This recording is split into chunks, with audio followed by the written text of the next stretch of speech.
Welcome to Paranormal Central, broadcasting live from Central California with your hosts Jeffrey Gonzalez and Alan Thomas. Broadcasting video worldwide at ParanormalCentral.net and broadcasting audio on the Dark Matter Network at ArtBell.com. Are you ready to witness something you cannot explain?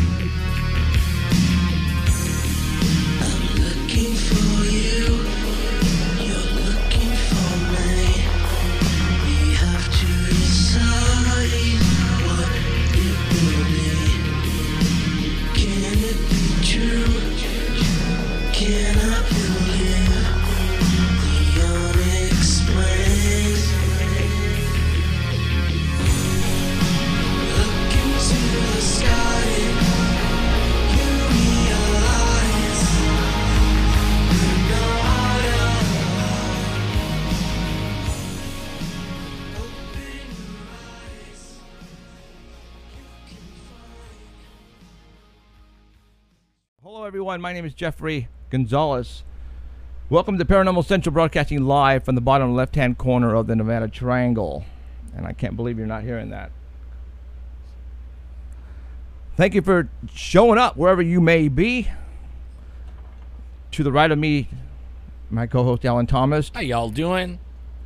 And I was playing you a clip of the movie. For some reason you guys said you guys weren't hearing it. That doesn't make any sense. Was it low or was it not high? Or they can hear us talking fine. Right. But only I don't think they were hearing the movie. Are you kidding me? That is just weird. Okay, well, anyways. All right, well, we got a show for you tonight. For all those who are, if this is your first time, welcome. Okay, well, let's start all over again. Because, you know, we got so much stuff going on here. It's just absolutely They said, don't cuss now. We can hear you. Okay. My name is Jeffrey Gonzalez. I am the host of Paranormal Central, broadcasting live from the bottom left-hand corner of the Nevada Triangle in a city called Fresno, California, with my host, Alan Thomas, over here. Hello. And you can hear us now, right? And Miss Emerald Bonilla manning the board. Hi, guys. And eventually we're going to get Danny on here, but thank you for showing up wherever you may be. If this is your first time, welcome. We've been doing this for over 7 years now, and we're having a blast. I mean, things are happening to us, and it's exciting.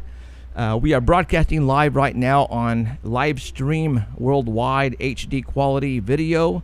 And that's where, if you are watching us right now, hello, you can see us. If not, then you are probably listening to us right now on the Dark Matter Network at ArtBell.com website. Yeah, you heard me right. ArtBell.com is broadcasting our feed worldwide on the Dark Matter Network on their end. So we got the best of both worlds. We have a lot of people who are listening and watching us right now. I want to thank you very much. Today is a special day.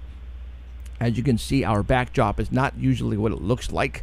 We just, the Gallows, and I'm sure you guys have been watching the trailers right now. It's NBC, CBS, Fox, ABC, Univision. Everybody is just, they're just playing the trailers, the heck out of this movie.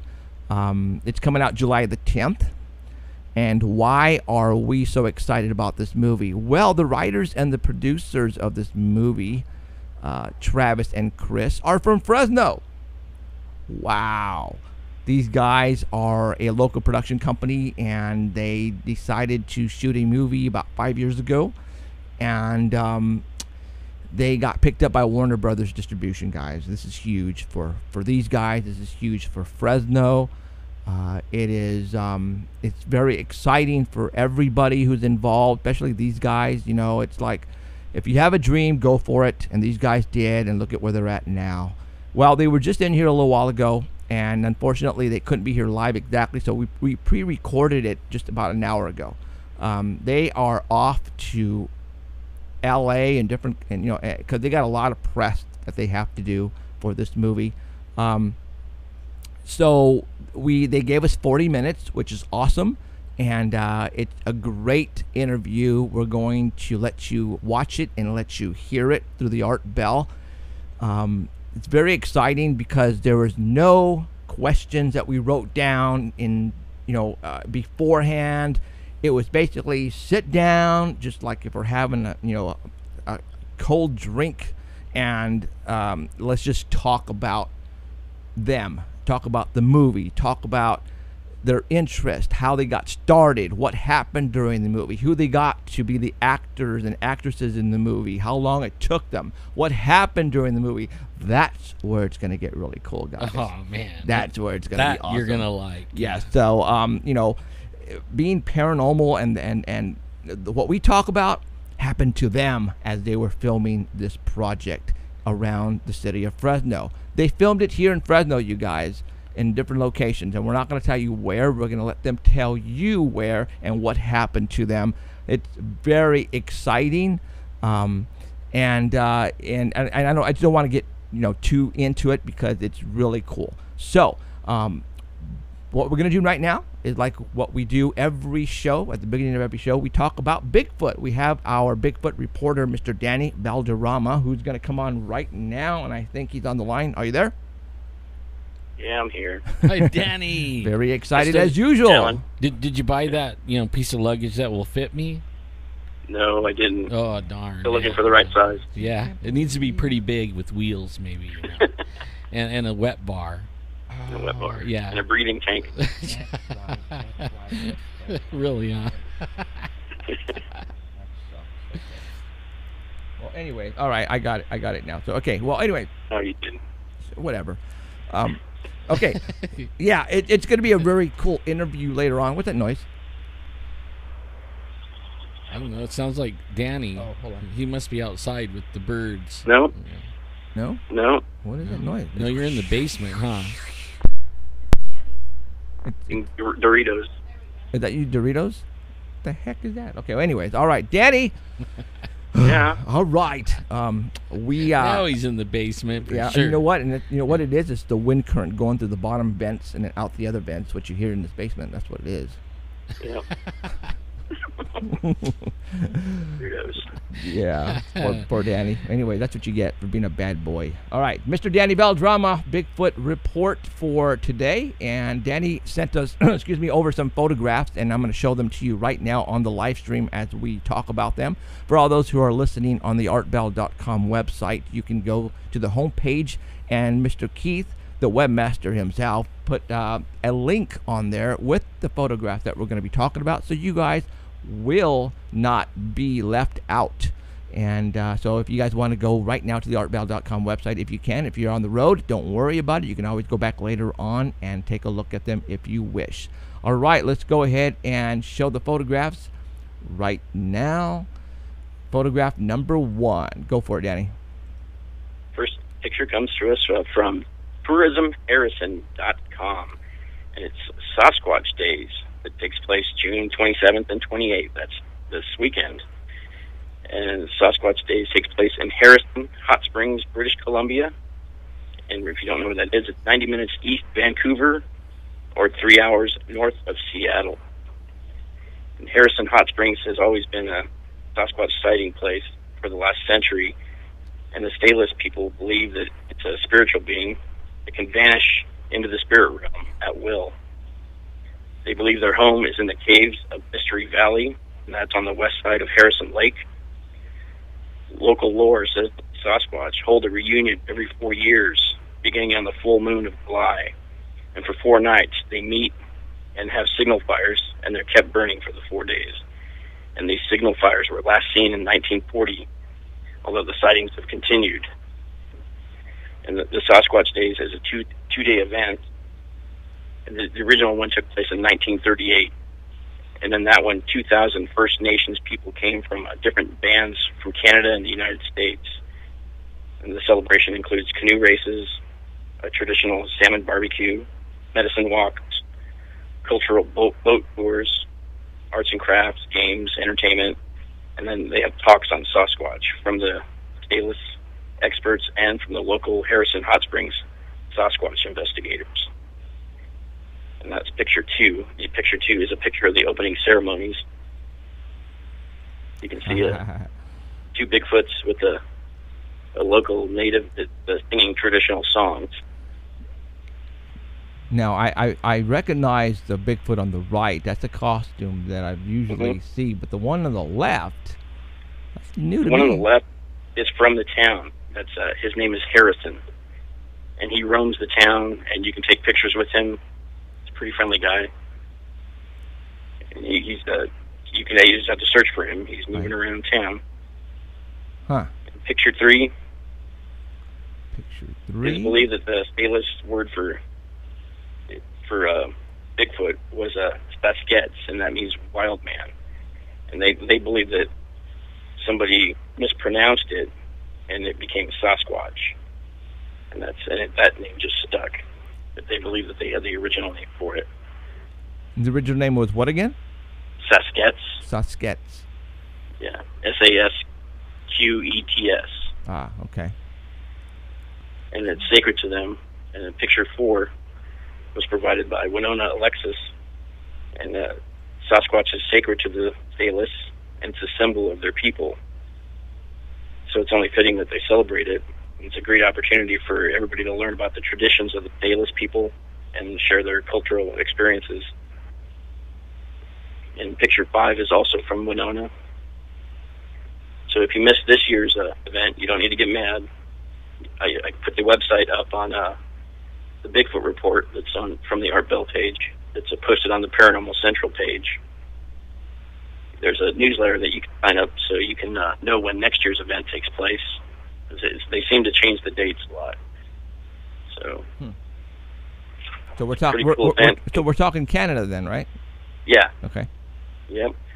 So it's a pretty awesome place. I'm doing the research for this report. I found that they do have the local Bigfoot researchers do take people up into the mountains, so you can arrange a Bigfoot tour to the hot spots. And there's also the Bigfoot Harrison that roams the town, so you can get pictures with him. They have a Sasquatch park that has 3 campgrounds and lakes and rivers and tons of trails that you can follow. And there's also a Sasquatch pub, and there's a Sasquatch Crossing hotel with 9 rooms. It's on 87 acres, so there's plenty of paths to take. You know, this is something that we need to get the local tribes to do in our area. Have like a weekend to celebrate Sasquatch. Christina. Yeah, Christina. Yeah. Christina. That's what I was thinking. Christina. Oh, you know what's her name? Christina. Yeah. Christina. Oh, you know what? Christina. She's the only one I know that's brave enough to do it. Christina. You know, this is also an area where the bald eagles go. And in 2010, the peak season for the bald eagles going down there is in December. They counted in one area, they counted 7,362 bald eagles. Wow. And they estimated that there were over 10,000 there that year. Wow. And they have a festival for that too. It's the 3rd weekend in November, the Bald Eagle Festival. Pretty nice place. So that's pretty cool. I'm going to have to make my way up there. Yeah, I guess so. One of your little vacations, dude, and go and take a camera and be our reporter on the floor, dude. I mean, do it. Hopefully one of these days we'll have a budget and we'll be able to do that. My big bag with Alan in it. Yeah, with the wet bar. It's got to have a wet bar. That way I'm comfortable. All right, next picture is number 6, right? Yep. Okay. Black and white picture? Yes. Newspaper This is from the newspaper clipping, right? Yep. Okay. StrangerDimensions.com page. This was reported in February of 2015, but it actually happened in 2009. And this lady reported a miniature Bigfoot that she encountered in a Tennessee cave. And this woman claims that she encountered a miniature Bigfoot while exploring a cave. She and her husband were in the cave and came upon a strange animal that her husband pointed out. And so she went closer to it because it was a dark area and they couldn't really see it. And when she came up close to it, it seemed to be attached to the wall. And she said it was no ordinary animal. She said it was terrifying. She stood less than 2 feet away, and she was face to face with it. And she claims that it was a cryptic hybrid, 4 feet in length, had no hair on its face, had white skin with human features. It was covered in brown hair, short legs, heavy paws with claws, but the claws were flattened at the end. And it could climb the walls and freeze in place. And she thinks it could be a cousin of Bigfoot, but smaller. So she when she was standing face to face with it, she said she screamed and climbed out of the cave as fast as she could. But the cave is a weird thing. It's not like up in the mountains. It's like right out front of their house. Oh my God! It's on their property.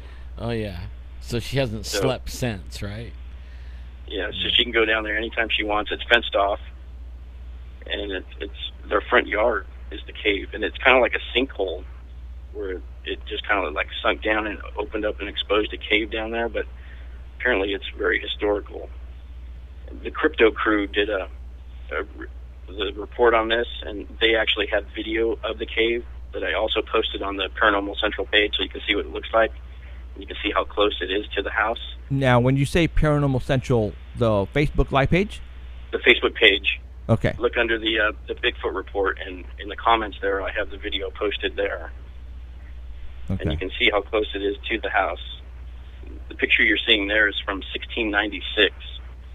While doing research for this report, they found this picture, and the lady says that pretty much looks like what she saw. And from the report in 1696, it says that the Indians used to hunt these, and they were always in trees, so they could stay hidden. And in an area called Patagonia is a kind of monkey found with the skin, which they skin, and has a large overhanging belly and looks like a calf. It's ash-colored skin and kind of like a bear skin, and the back is shaped like a monkey, but it has a human face. And that was something that they hunted in 1696. But the lady says that's what she saw. Oh. So, I wonder what could live down in caves for a long time. Right, right. Where did you find this newspaper clipping from? They found it. The crypto crew, I believe, found it when they were researching it, trying to find what this lady saw. Wow. And when she saw it, she said, "That's pretty much what I saw." Very cool. Wow. All right. Go to the next one. But they had to translate what the newspaper clipping said, because it was in a different kind of language. I was noticing that. That's like couldn't make that out. Well, and this photograph was where? I mean, newspaper was from what country? I don't know. Yeah, it didn't say, but one of their friends found it and sent it to them and said, "Hey, check with her and see if this is what she saw." And that was it. Wow. So they had to get the original article. I don't know if they said where it came from. Right. It might be in that little clip that I put on the Paranormal Central page. Okay. Cool beans. All right, next photograph is Cliff. Cliff Barrickman's page. And he's answering some questions because everybody's asking him, where are the bones? So everybody wants to know where the Bigfoot bones are. If it's real, how come nobody can find the bones? Right. And, he's saying that a lot of animals, when they're sick, they go to a quiet place and they hide to either recover or they die. And that's what cats do, too. We've had some cats that went to a quiet place in the backyard and hid in the corner, and we find them dead there. But, they don't go near food or water. He says that when they're sick, they fast, so they're not going to eat anything. So people thinking they're going to find them by water, that's not where they're going to find them. Right. So they either go to a fallen tree or cave or hide under thick brush. And naturally, if these are, you never find an apex predator. And apex predators are bears, mountains, lions, mountain lions, Bigfoot. Those are all apex predators. And you never find them if they naturally die. If they're shot or something, you should be able to find them. But the next picture is a picture of a dead mountain lion. And this one was probably shot. That's why you can see it there. Okay. And usually you don't find, skeletons of mountain lions or bears, and it's very seldom you do. I mean, yeah, at all. He did point out that Neanderthals buried their dead. So why wouldn't a Bigfoot do the same? Maybe they do.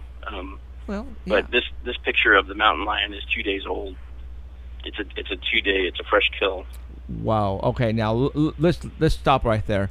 A lot of people don't understand that when something dies in the forest, All right, it's just not going to stay there. It's going to get eaten. Yeah, not like if it was like fell on a sidewalk. Right. Because over the actual nature has things that clean up, right?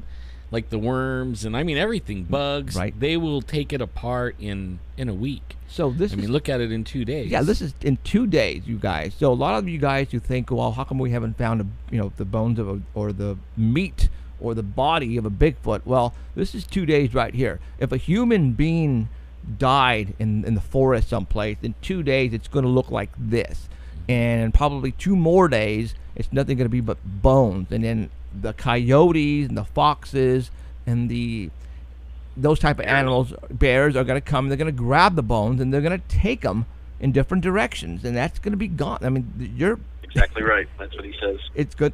It's going to disappear. Your body is going to be gone. Yep. All right. And the only thing left is probably going to be your clothes, maybe your wallet, your belt, your shoes, if that. And they'll be even scattered. Probably, yeah. So.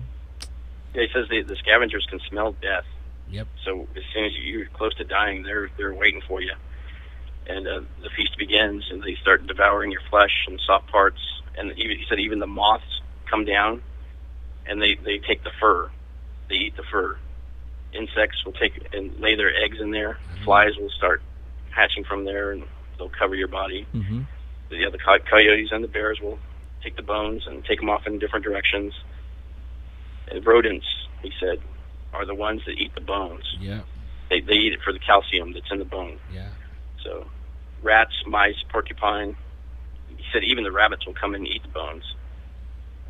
So it's crazy. Your body just gets harvested. Right. I mean, it's yeah.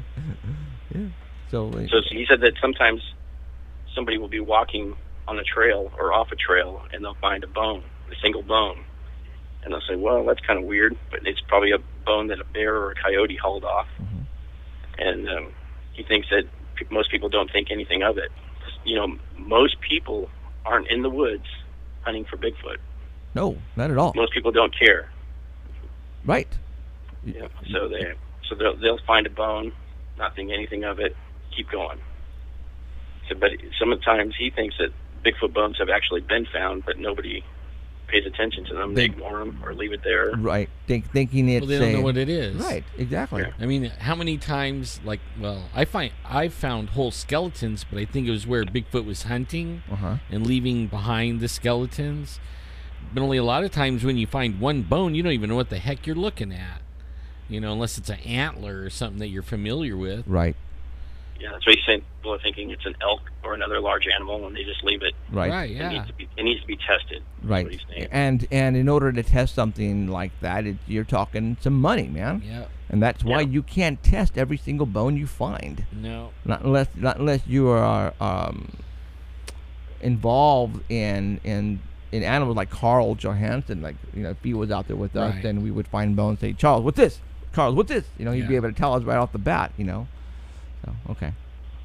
So if a body is exposed to air, it'll decompose twice as fast as a body that's immersed in water, and it decomposes 8 times faster than a body that's buried. So it's going to go fast. So look everywhere when you're out there, under brush, between rocks, in caves, behind fallen trees. But also when you're looking behind all that stuff, be aware of an apex predator that could be sitting there watching you. Yep. No kidding. You're taking my food. All right. Okay. Let's go to the next one, which is mountain lions. They'll watch you. Like on my ranch, we had a big rock outcropping, and every so often you would see a mountain lion laying up there watching us. And I would just tell all the kids, let's go, everybody in the house. All right, we got the Chuck Sanchez sent me this one. He sent a picture of it over to me, and it has a video that goes along with it. The video is pretty cool. Want to play that? Well, didn't have time to put it up here. You didn't? Okay. No, it's on the Art Bell Paranormal Central page, and it's also on the Art Bell page. Okay. He added it on there. So it's a Bigfoot primal kettlebell, and it's from onnit.com, ONNIT.com. and they have a Primal Bells series. And this Bigfoot one right here that you're looking at is 90 pounds.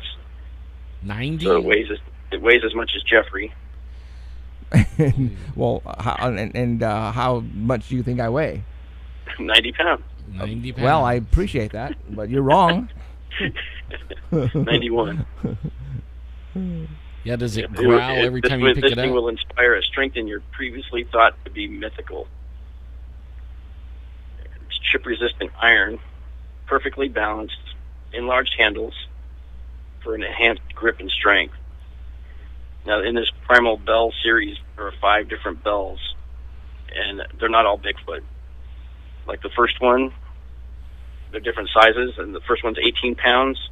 It's a howler monkey, and that one's $42.95.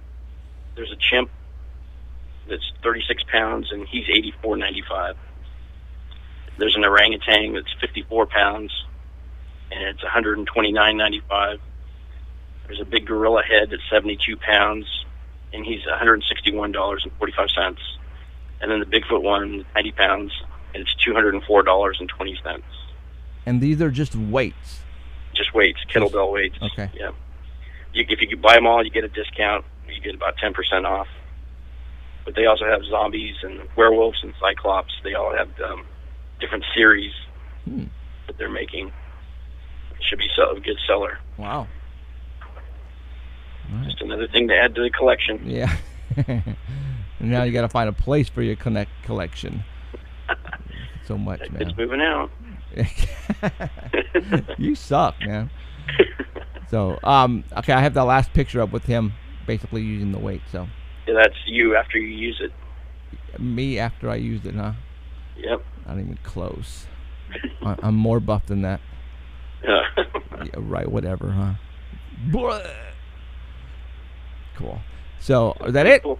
A lot of cool stuff. Yeah, it is very cool. So, so you posted, Dresden is, when is he leaving? He's leaving in October. In October. Heading for the Air Force.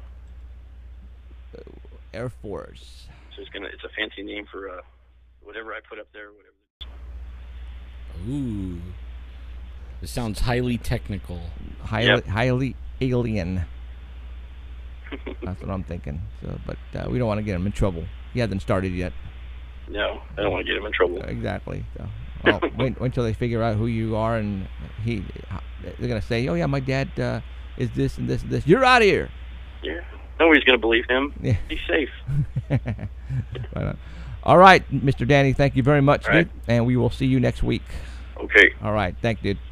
Bye. Bye. All right. Bye, Danny. So what we're going to do is we're going to go ahead and call Heidi, and we're going to do her report right now, and she is waiting for our call, so go for it. And then right after that, we will be talking to somebody. His name is Matt, and hopefully Matt is listening right now. And he has some stuff that he wants to get off his chest, basically. And a lot of good stuff, and then we'll do the interview after that. But Matt is going to be interesting because his last name is very interesting. Very interesting. Heidi, you there? I am here. How are you guys? We are doing well. Woohoo! Extra well. I'm doing extra well. Extra I'm glad well. to hear it. I'm feeling great. How about you? Really? I'd love to hear that. That is so cool. Yeah, if it is feeling great to say it too. Yeah. Usually you're like out of either on drugs or in pain or either or, right? Yeah. Well, actually, I still am that, but only Right. still feeling great. Cool. You know? Nice. Oh, I'm glad to hear it. I'm feeling better every day, too. So Yeah. one day at a time. That's all we could do, right? Yeah, that's it. Exactly. So, all right. For all those who don't know Heidi Hollis, she gives us reports on other paranormal subjects. And she also, as well, sent us some photographs, and we're going to be showing them to you right now on the live stream if you're watching us here. If not, they are on the Art Bell website right now, Heidi Hollis Paranormal Central report. And just look for the Heidi Hollis. And we're going to be talking about those photographs in a bit. But Heidi, tell everybody who you are and what you've done and who in the heck, all that stuff. Brace yourselves, everybody. OMG, that's all I'm going to say. Just kidding. I always say I'm someone who has been there, seen that, experienced it, freaked out, found some answers, wrote about it, got over it, and now I'm hoping to help others do the same thing and understand this crazy, crazy, crazy world of ours. If you dare, please visit my main website, which is HeidiHollis.com. I write a lot of different books, Shadow People, Hat Man, Jesus Encounters, Angel Encounters, and I'm also a cartoonist, so I have a graphic novel series out there. Where these lovely little people that I've drawn are venturing into different things as I write on anything and everything, let's put it that way. And you know what? I also want to tell people about, I have a GoFundMe page because I'm very, very, very, very, very much about an advocate for people to, have something to fight the darkness with. So I have a GoFundMe page, so GoFundMe.com/the other F word.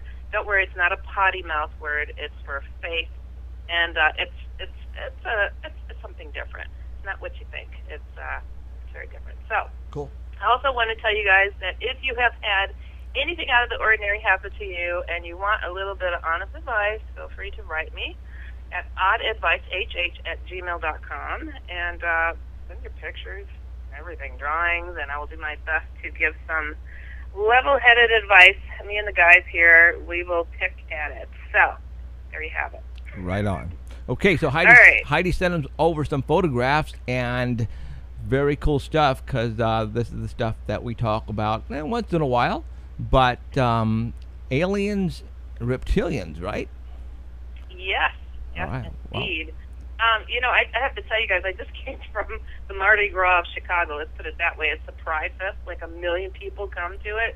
It is so wild. I just literally came home, and it was a blast. But so I'm really hyped from the wild activities of today. The parade was just so cool, and congrats to them getting equal rights. So I just think that that's awesome. Every person should have equal rights. I don't know how you guys feel, but I just have to say that. Right on. Well, it's really like, my Facebook, they've been having battles on my Facebook on this stuff. And I'm kind of like, you know what? It's America. We came, everybody came here to worship their own God, whichever one that is, to be whatever they wanted to be. And that's just part of it. I mean, we should wish everyone well, that we all have a freedom to do whatever we want. And quit being so judgmental about everything. Yep. That's how I see it. Not my business. That's right. Not my business either. It's like, happy honeymoon, guys. We'll see ya. No. Yeah. So it's just like, look to everybody as being an equal human being. I mean, to judge another person. I mean, what bullies? Yeah, I don't know. There's some, man. I tell you, my Facebook went nuts this week over this. Oh yeah. Couple of topics never to post on Facebook page is that topic, liking Obama and anything Christian. No kidding, huh? Woo. We'll go after you. But anyways, so I guess to get on to our lovely topic for the evening, I've always been fascinated by the reptilian subject, and I'll just touch on anything. You guys just never know what I'm going to toss your way. I just felt like it needed to be touched upon. Well, maybe all the people are part reptilian, and that's just coming out. Oh, there you go. There you go. Okay. I'm not a reptilian, so don't even go there. Good. I'm glad. Look into my eyes. No. Not nice people at all. So I don't know. But if you put up picture number 1, this is a creepy drawing. It's like, ooh. I'd never seen this one before, and I'm like, oh, that's a good one to introduce the topic.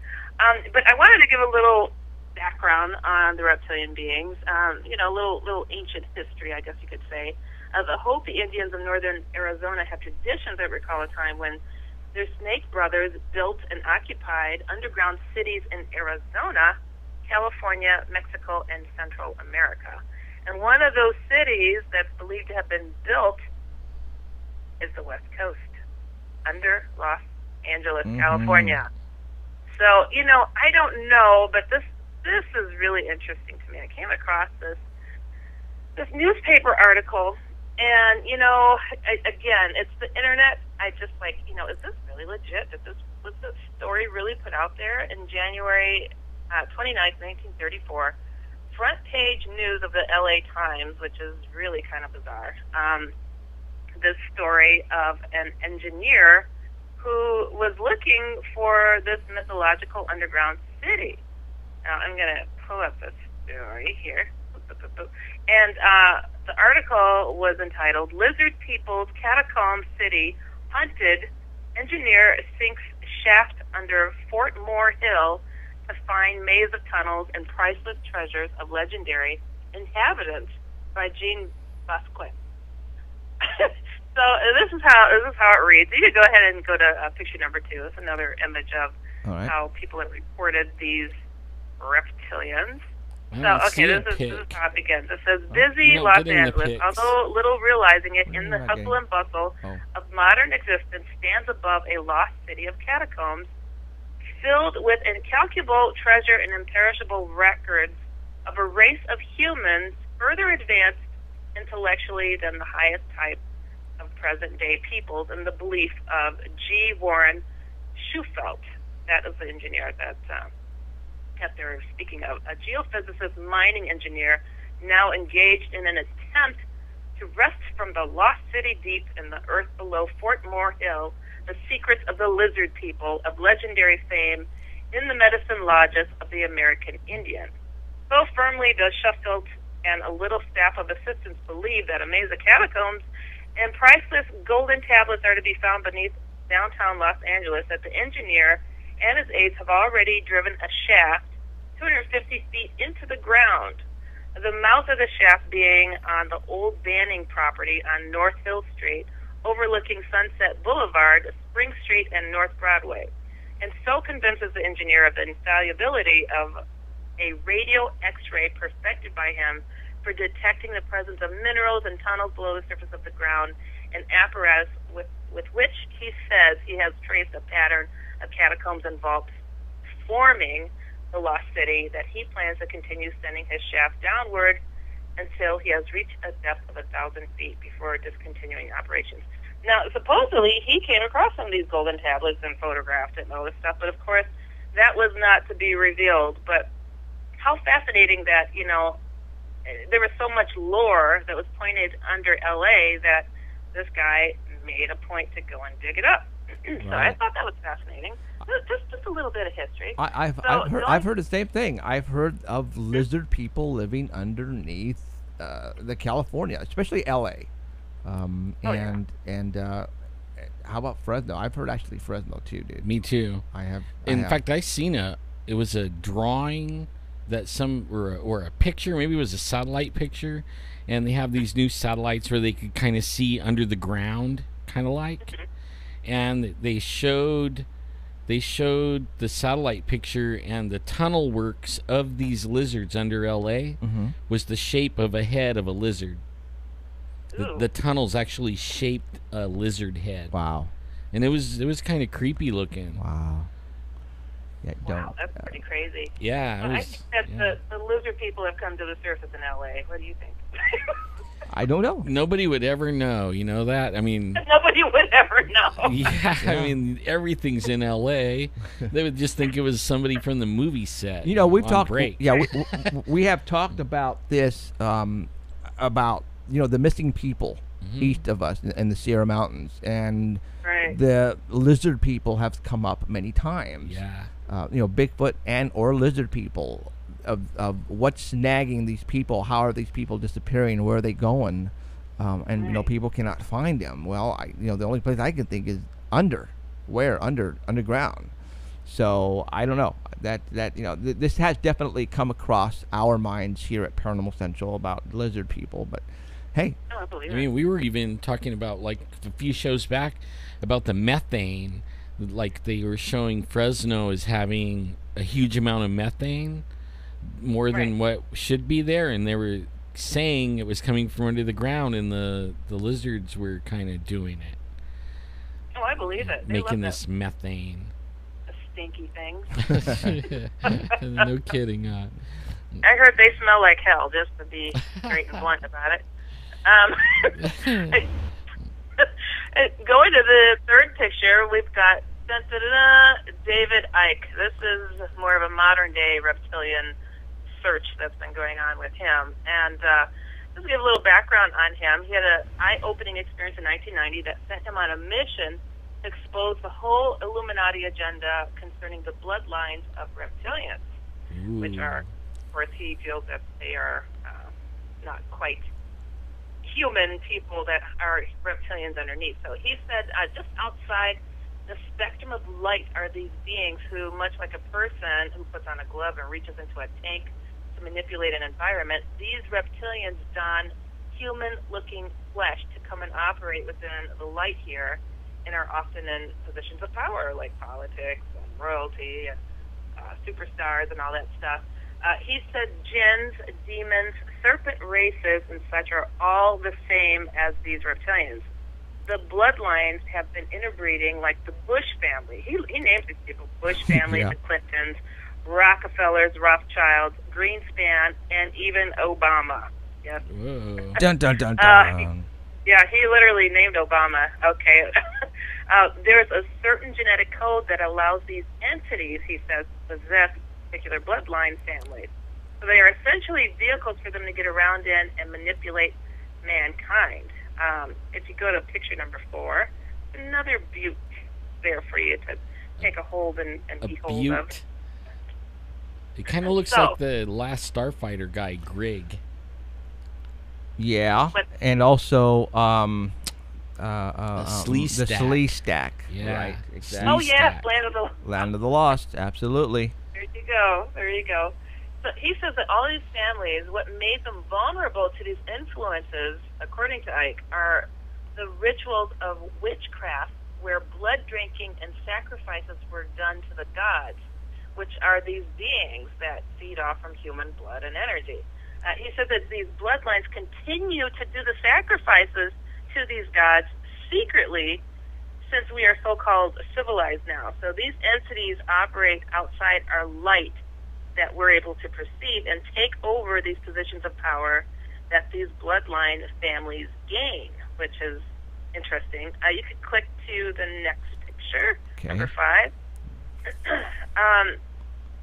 Most people can't see over a certain level of light vibration, according to him. But for those who can, they see nothing but the reptilian standing there versus the person. So with this image that you see, it shows the shadow of this guy walking along, and supposedly this is what a lot of people have seen. Like, they see a guy walking, but they see this shadow of a reptilian. Talk about freaky deaky. It's like OMG. And then they also see these like spiky horn-like things out of the tops of people's heads. Right. That are not generally seen by the next person. So now, just to let you know that for all those who don't know, I used to be involved in MUFON, and in the book that we are given to learn from, and it has all the instructions in them. It has 3 or 4 pages of different type of aliens that when we go to investigate, we can show the abductor or whoever has seen these aliens, and there's like a page full of these reptilian aliens, and they're there in the MUFON book. So cool, interesting. Ike also, he goes on to say that sometimes these things get spotted when various vibrations interfere with each other. And you know, it's interesting. I came across this clip of scientists that were talking about what's considered modern day physics. Is the notion, this I'd never heard of, the notion about that I mean, I should say that modern day physicists and scientists are actually admitting this. I've heard of this before, but but not from them. But the notion about these various vibrations interfering with each other, which are essentially other universes and realities. But since we vibe with one, which is the current one, we don't see like the dinosaur one. But it's suspected that these different realities still are in existence, even in alien reality. So they admit that it's almost as if all time is going on at the same time, and different dimensions are also existing right here among us, which is fascinating that that's what they consider modern day physics. I'm like, oh, really now? Huh. I thought that was wild. That is wild. I've got this last picture is talk about freaky deaky, and I've got some personal stories to share. Everybody get some popcorn. Go for it. So this last picture, which shows reptilian and somewhat human-looking people with reptilian skin kind of showing through. Okay, I got to be honest with you guys. So before reading up for the story today, like, I never really much looked into David Icke and what his true message was. I always thought that he had the position that these aliens were just simply that these reptilians were just aliens from another place. But it shocked me that he outright called them demons. And when I first started speaking about shadow people, it was on Jeff Rint's show in 1999, and I didn't use the name shadow people because at the time I was told that it would be too dangerous to speak of them outright, because these things were harassing me really horribly for a time, and I was told to, just keep the name to myself. But I spoke of them in very much the same manner that I guess that David Icke did, and but I didn't see like the relation. But I started getting a lot of people emailing me and saying, "Oh, you're like that David Icke guy," and I'm like, "Huh?" And but I'm like, "Hold it, he only talked about reptilians, from what I had heard." And but oddly, he reached out to me and I had my book written already. It was written in '97 on shadow people, and he was going to publish it. I'm like, because of all this comparison that was going on, I'm like, okay, sure, but I still hadn't the chance. I really, it was weird because it's like when I started writing books, I used to be such a big reader, but once I started writing books, I stopped reading. And I still buy books, though. It's weird. I keep buying them, but I don't have time to read them because I'm too busy writing. And, it helped me to realize, like, looking over the topic today, I'm like, gosh, if I'd taken the time to read up on him, I would have known this a long time ago. He really does vibe very similarly to myself on these topics of these negative beings. But it was just so strange to me. But now I have to tell you guys, oh my goodness, I have had run-ins with reptilians, and I can't say that they ripped their face off, and went, I'm from V, the TV series. They didn't do that, but they did things that proved to me that they weren't human, and their telltale traits led me to know that they were of the reptilian race.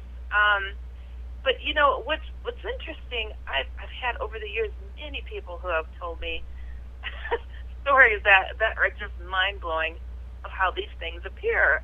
One of my friends, who's a good friend actually, was in a prayer circle, had her head bowed, and everybody's holding hands, and she's like, just, looking down at people's shoes, looking around the circle, and she's like, shoes, reptilian claw feet, shoes.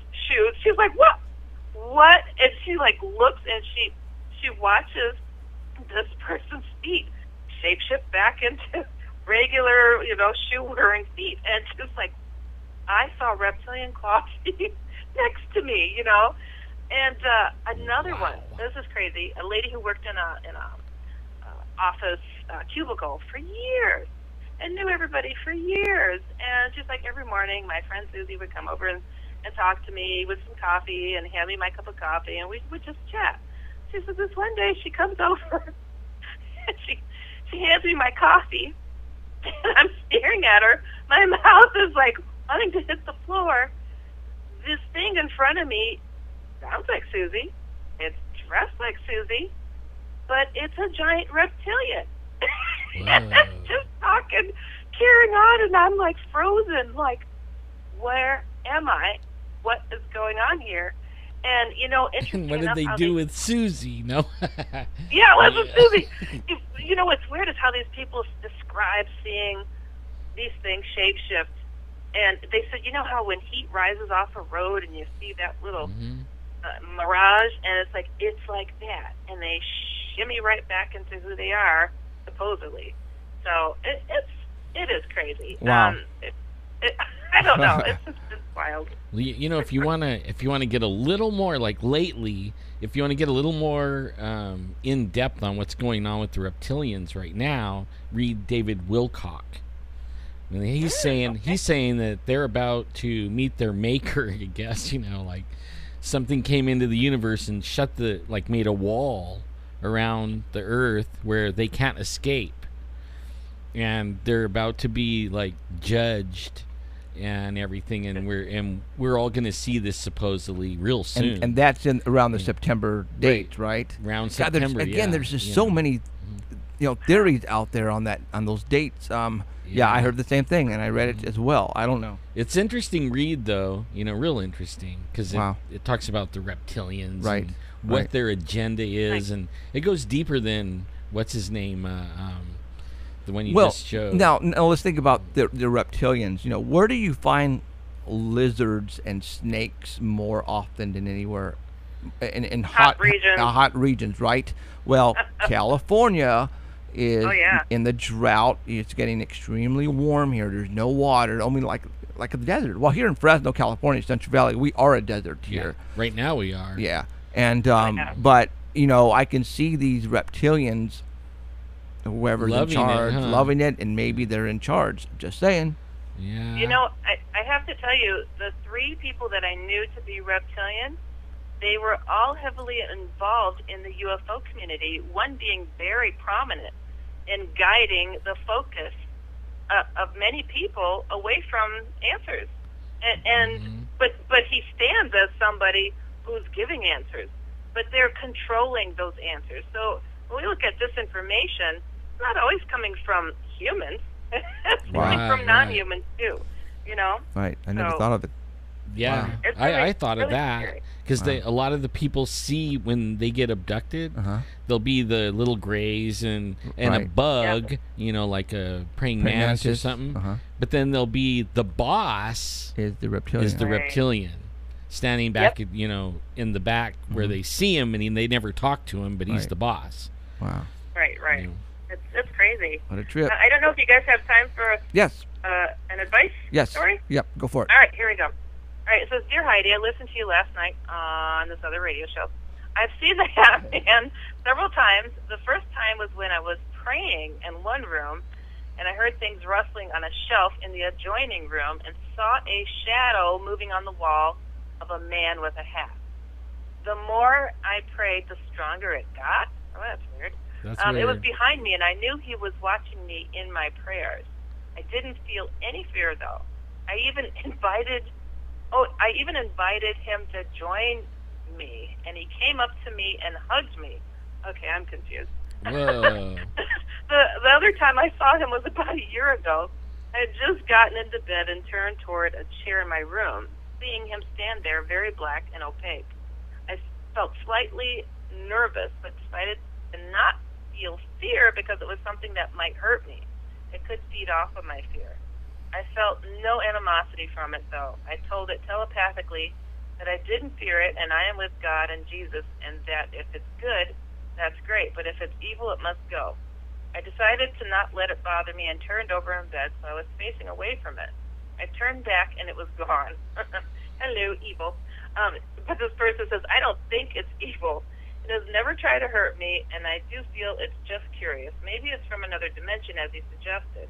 Or maybe it's the government spying on us with a new form of technology we citizens don't know. I actually think it's probably some kind of being studying humanity, like the way an animal behaviorist studies animals, as in the way Jane Goodall used to do. When I was a child, I used to see my angel a lot. He would even have tea parties. As an adult, I saw him with my naked eyes after not having seen him for over 30 years. He, my angel, was opaque and as three-dimensional as anyone. I called a friend of mine, and she said she thought it was my angel letting me know that he's on the job protecting me. Thanks, Judy. Oh my goodness. It's so funny because it's like these people, I get a lot of people, I shouldn't say a lot, I get a handful of people that say, well, I wasn't afraid, and he didn't hurt me, so he must be okay and he must be good. And it's like, but then you said, if you're evil, go away, otherwise, and it went away. So it's just so strange to me that you know, you read 99.9% of the stories and it's horrible, evil, rotten, and you get these handful of people who's like, well, I'm big and bad, and I didn't feel any fear, so he must be okay. In fact, I don't know if this person is describing this happening as being her angel, but it seems to be kind of hinting at that, and I don't know. It's like just because you know, he's there staring, he wasn't invited. Right. How's that a good thing? You know, that's just so weird to me. I don't get it. Crazy stuff. But I've heard the reptilian thing though many times over and over again. That they are the leaders, the boss man. I don't know what to say. I've never seen one. All it is hearsay. That's all I've been hearing is just hearsay. No, I've never seen any photographs. But in movies and in TV shows, there's a lot of reptilians. Yeah, a lot. Even in cartoons. Yes, there is. And so take that for what it's worth. You know, for me, like it goes beyond that, because if you go to China, they have dragons and reptilians. You go to South America, they got the lizard dude was their king. You know, what's his name? And then you go over to England, and they have the what was the king's nickname was Pendragon, and he was the dragon slayer. I mean, the reptilian thing goes back forever. I mean, you can't even go. We don't even know how far back. We just have rocks and things with pictures on them. You know what I mean? Right. And we don't even know who did it. Right. And you know, mythology. You know, to this day, you know, I think it's a lot of it's real. Yeah, me too. Back in the days, mythology. So and I think Emerald would attest to that. And she's nodding her head. Yeah. So, all right, Heidi. You know what's interesting about the reptilians is their smell. They smell so bad. Usually describe rotten egg, sulfur-like smell. So what does that tell you? Like hell. I mean, like that's what you said. There you go. And I've heard people say this, and I could never understand that. But you know what? I experienced it once. Didn't see anything. Just got like total rotten egg. Just smelled burning my nose. It was so bad. I was choking, and then I'm like, in Jesus' name, get the heck out of here. Right. Boom. Smell's gone. I mean, just so weird. Just really weird. But that's it. That's my story for the evening, you guys. Right on. Good stuff. Eye-opening. Yeah, stuff. always Good like stuff. to talk lizards around here, man. Absolutely. Good Love stuff. it. Good stuff. So, all right, Heidi, thank you very much. And we shall. And you know, we changed our hours, right? Oh, no, I don't think she knows. Oh. What? Yeah, we changed our hours. We're moved from 6 to 9 now. Oh, I didn't get the memo. No. Okay. Nobody did. It happened like really fast. Yeah. You know. Like you guys are horrible bosses. I know. You know, Yeah. Emerald is nodding yes because we didn't tell her either. And we don't pay enough either. You Yeah. know. That's So 9 o'clock. Okay. So then. So- Oh gosh. Okay. I gotta. we're gonna talk to you about 1 a.m. Yeah. No, Yeah. My goodness. But, yeah, but definitely. but Well, give me a heads up on exactly what time you want me to tune in and. well, and just do my thing. just an hour. an hour difference. An hour difference. Yeah. So Alrighty. what time were we calling you in Chicago time? It's 9 o'clock right now for me. Chi-town. Yep. Yeah, I don't Sounds remember. cool. We'll have to. So like we'll go through it and figure it out. So we'll let you know. Sounds good. All right. All right, you guys So it'll got be in around trouble like over 10 there. o'clock. Hey, we will. Thanks, Heidi. Okay. All right. Thank you. See Bye ya. bye. Bye. Hey, Heidi. Okay, now what we're going to do Hi, is bye. we're going to call really quick. His name is Matt. Should we say his last name? Do you think he wants to say his last name? No, huh? No. No, But okay. only we could say that he's in the Hollywood guys, right? His family are big Hollywood people. Right. You want to say what they do? Directors and actors and stuff like that. Okay. Yeah. And he has sort of kind of like the inside on a lot of the stuff. And I think this is the first time he's ever gone on a show before. I think Yeah, was he saying- had his own like pod thing on a YouTube show, and nobody really was really doing anything. Right. I've been wanting to have him on the show for a long time, really. Okay. Hey, Matt, you there? I'm here. All right. Why don't you go ahead and lower the volume on your laptop or whatever you're... Okay. All right. Hey, Matt, how you doing, man? I'm doing great. Thanks for having me on. Hey, Right well, on. thanks for coming on.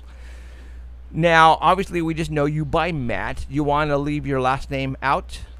Oh, no, that's okay. I'm pretty open about everything. Okay, so then go ahead, and I want you to let everybody know who you are and where you come from, basically in the Hollywood, area. Okay, well, it's a good place to start. I come from lots of different places. To borrow a little from a Scotsman, that's my favorite. But Hollywood, Matt DeMille, and there is a distant blood relation to Cecil B. and the whole. I went down to film school a few years ago, and it was like a name that harkened through the industry for like still, there was something about that name, and I never thought much of it. But it was a thing of synchronicity is the word I'm gonna have to use a lot tonight, I guess. There was just a lot of things that went down that road, down the road to the occult in Hollywood, to get right to it. Okay. So DeMille, you're we're talking producers, directors. Well, for Hollywood history, just real quick, Cecil B. was the famous Ten Commandments biblical director with Charlton Heston and all that, and synchronously, Chuck was the first chairman of AFI, the school where I went, and. Well, they should have treated you like royalty then. Well, I at first I thought they might, but I learned very quickly how that town really operates. Right. And that's partially what I want to talk about. Not really to, blow any whistles people haven't heard before, but I can connect some dots because I was in there and I was nosy, and in keeping with that Cecil B. Egyptian theme, I was a very big fan of Indiana Jones, and I sort of poked my nose around where I shouldn't have. So, cool. So now, do what we do. Right now, because you're coming out in the open here, and you're talking to a lot of people. I mean, are you cool with that? Well, I have to say, been listening to radio shows since the Art Bell days of the late '90s, and I've never called in. This is my first time ever live on a radio show, so I'm a little nervous, but. As far as coming out, I've thought about it for years. I left Hollywood very unceremoniously about 4 years ago. And since then, I've sort of become a recluse just studying. Part of it is the awakening everyone's going through, the whole post-2012, everyone's waking up to 9/11 and the Illuminati and all these things. And so a lot of it's just been back homework. What have I missed these last few years? And all of that, but a lot of it's been piecing together my own involvement, because I hear shows talk about this and that, and I'm like, well, wait a second, I was there, or I can fill in a blank there or there, who my mentors were, where I went, and things like that. And after a few years now, it's like, what do I do with this information? And then listening to your show last week, a key date to me is in September, and a lot of my story focuses around certain films like Ghostbusters, Back to the Future, Wizard of Oz, and Stargate. You're bringing up that Lego Dimensions. Right. Yeah. And I was just like, well, there it is in a nice big bow. So I guess that was just the final straw for me to say synchronicity demands I have to tell things. And a metaphor I'd like to use is the Nazca lines. I assume everyone's familiar with the Nazca lines. Yeah. Uh-huh.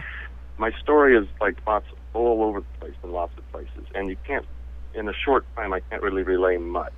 In more time, get more airborne, more of a picture will become clear. The short version just is I've just been in a lot of little places and can connect a lot of little dots. Cool. Okay, well, spill it. I mean, obviously, last week when we were talking about, for all those who have not seen the last show or heard it, we talk about hints in movies. And in TV shows, and there's some dates coming up in September that a lot of people are talking about, and to this day we still don't know what that, what's going to happen in that week of September 21st to the 28th. But you seem to think maybe, the movies that you brought up, the Ghostbusters and the Stargates and all that kind of stuff. So what are you hearing, or what do you know about those dates in September? Well, many different places. One place is probably a good place to start, a sort of ground zero or crossroads, is in Pasadena, the Arroyo watershed. It's also known as Devil's Gate, haunted place, a potential portal and stargate, and right underneath JPL, and the exact site where Crowley, Parsons, and Hubbard did their little rituals back in the day. Whoa. The little opening of the portal, the stargate, and the summoning of Lam, or so goes the legend. I knew nothing of this legend when I was down there. I was educated on pretty crude, basic UFO stuff, Area 51, Roswell, the basics. But I didn't know about, the occult side so much. And one day when I was out there, oddly, synchronously brought up earlier in your show with Heidi, the lizard people of Los Angeles. My fiance at the time was obsessed with this. And a story for a later time, perhaps. She worked at Disney, and there's all kinds of things there. But my story, focusing on mine, is out at this location, there was just an overwhelming sensation, and I just became really a lot of different things crossed. Ghostbusters, I could say, my mentor at AFI, the designer of the film. I can get into the lore of the film itself. If you look at Dozer's temple, look at the obelisk, look at the pyramid, look at the light at the top of it. It's the Stargate. So it's no accident it's in that Lego set, I don't think. September, sorry I'm bouncing around here. It's so many different things that tie together. No problem. I've had a lifetime of sort of what I call mashed potatoes from Close Encounters. To sort of this means something that's important. I've been involved in many different types of media, game design, storytelling, movie making, and I've always sort of recreated the same scenarios. And this all comes down to Stargates and the Montauk chair and all those things. September 27th specifically was one of those things I think I mashed potatoed, because it was going to be my wedding date, our wedding date, our 13th anniversary. We just chose it and this was years and years and years ago, and I just fixed on that date. I didn't know why at the time. So it's like, this date is important, and this was 6 years ago. And I've just, ever since, I've been counting down to that date. And since everything else I've sort of written and done has come into focus in the last few years, it's like, well, I've always been writing about this chair. Well, I've always been writing about these Stargates my whole life, and got the copyrights and things to prove it. It's just, where's it all going? So if I had to put my money on anything, just from my track record, it's September 27th is that date. When I heard your show and others talk about the blood moons, right. I was like, oh, wow. So everything's going there. So do you think the CERN has something to do with it? Oh, CERN scares me to death. Yeah. That whole big Hadron Collider, Octagon, and that brings us right back to Wizard of Oz and the Octagon, and that whole occult that controls everything, Octagon, Switzerland, the whole banking cartel, their symbology. So with CERN, if I would say Diva, the destroyer of worlds out front, I think it's obvious. They're just trying to summon Gozer, basically. Yeah. They're going to open a bodyon, or a polyon, is that what it's called? That's what they're trying to do, open a portal, and bring Shiva in through there, supposedly. Yeah, I mean, you look at the last Indiana Jones film, The Crystal Skulls, like it or hate it, it was the destroyer of worlds. Yep. I mean, this was already on Spielberg's mind, and he had the pyramid under Crimea? Or under, you had Russians, and then you had a pyramid under the ground later. It's just everything. Right. That's amazing, huh? Like, no synchronicity, or is it like coincidence? It's not coincidence. Well, I can't say I've met Spielberg, but I if anyone was in the club and in the know, it would be him, and his movies just seem to go there. But that gets into the whole who knows what in Hollywood, and who is, doing what they think they want, the others want, and so on, and that's all speculation there.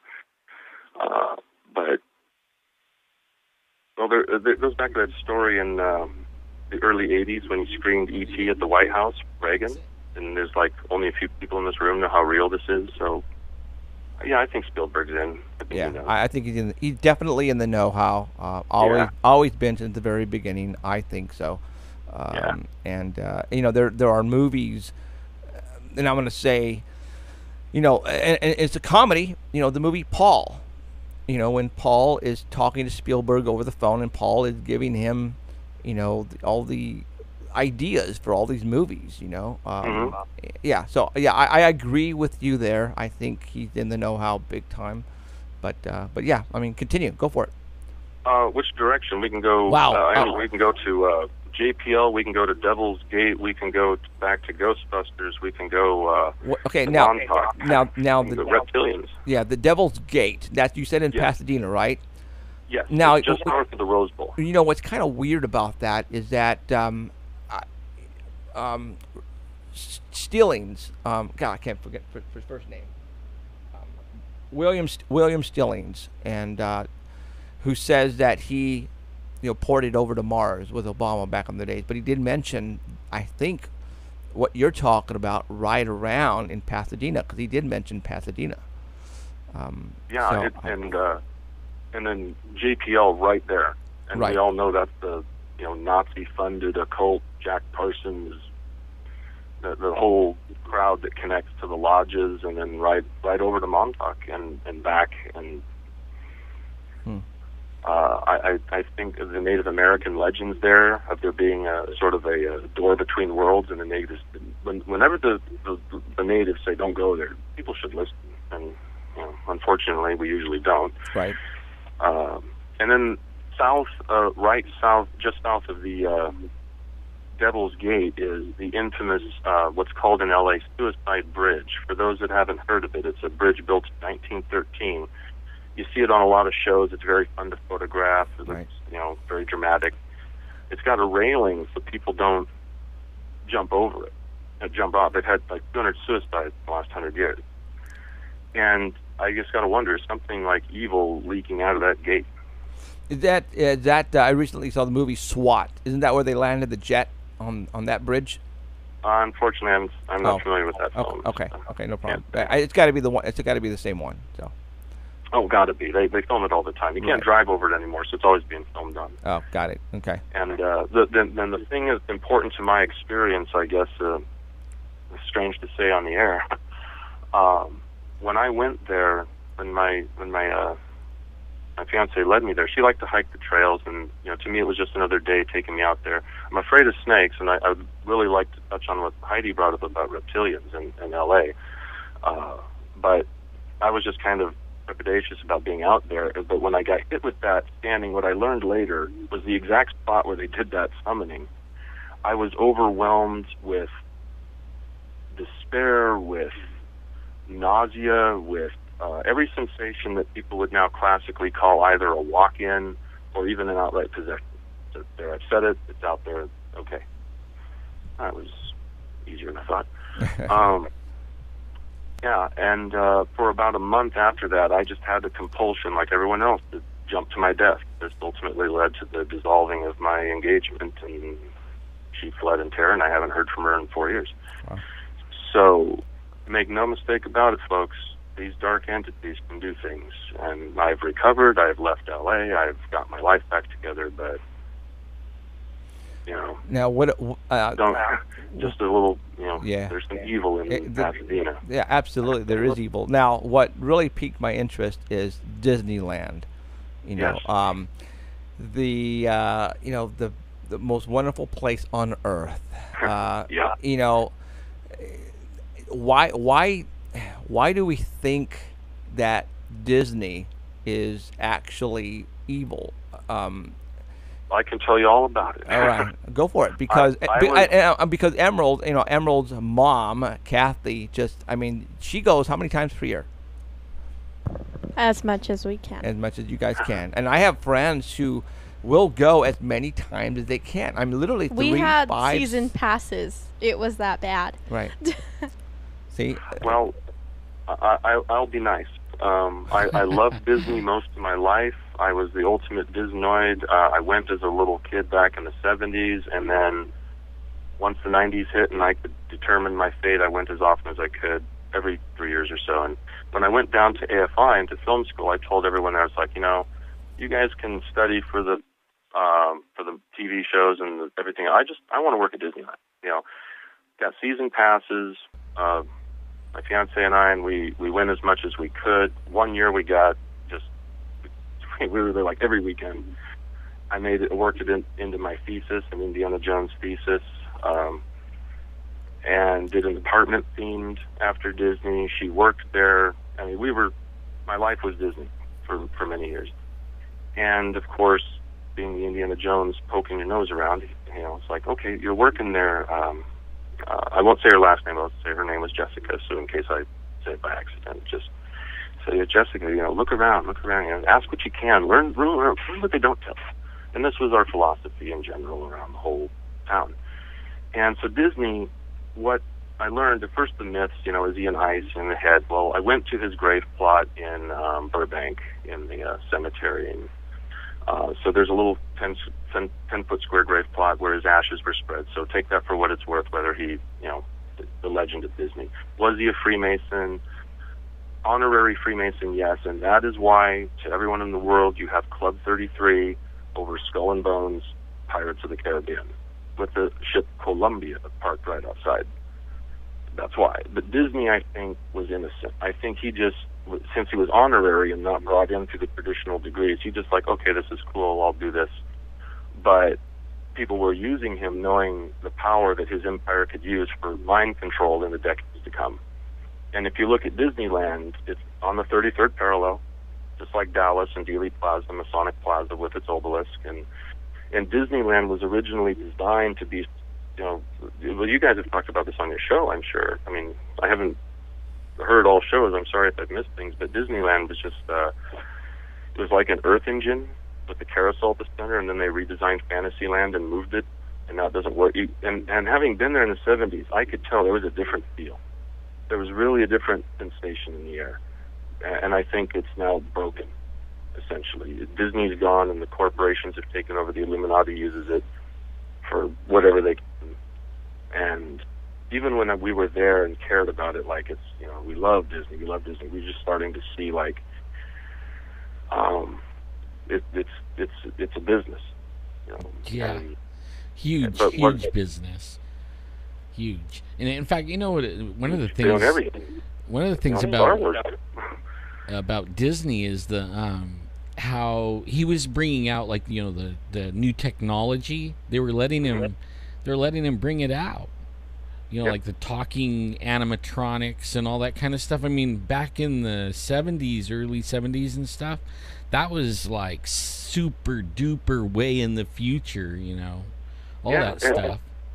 Classic government, it's wonderful. You can just put something on display with a friendly face like Disney, and everyone. Werner von Braun, Disney's rocket spokesman, the Nazi. But because it's Disney, everyone's like, okay, that's good. Disney, it must be good. Yeah. And maybe Disney didn't know. They don't tell him everything, so he thinks it's good, and only the typical power brokers, know everything. I want to know why, though. Emerald, are you like your mom? Do you love Disneyland that much? Yeah. Or is it just your mom? No, I think it's more the nostalgia for me, because I used to go there as a kid and taking my sister. That's all it is. Some of the stuff, like some of the things in the movies, I like Disney movies for some of the stories, but I also like it 50% the same, finding the little things they put in the movies. And it's just like, wow, they really got away with that. And they did. Just the little hidden agendas. Those are always fun to find, too. Wow. I just, like I said, I know several people religiously will go to Disneyland as much as they can, and it's like I want to talk a friend of mine at work. His name is Lewis. Very, very religious person. He goes to Disneyland, and literally 6 to 10 times a year. He goes all the time. And then I've told him, why don't you really look into Disneyland a little bit more? And he listened. I think we talked about Disneyland one time, I don't know, many years ago, and he listened and he freaked out. because he had no idea about the hidden messages and all those things in the cartoons. You know, the literally you can see shapes of penis, you know, 666 and you know, penises, you know, if I can say that word.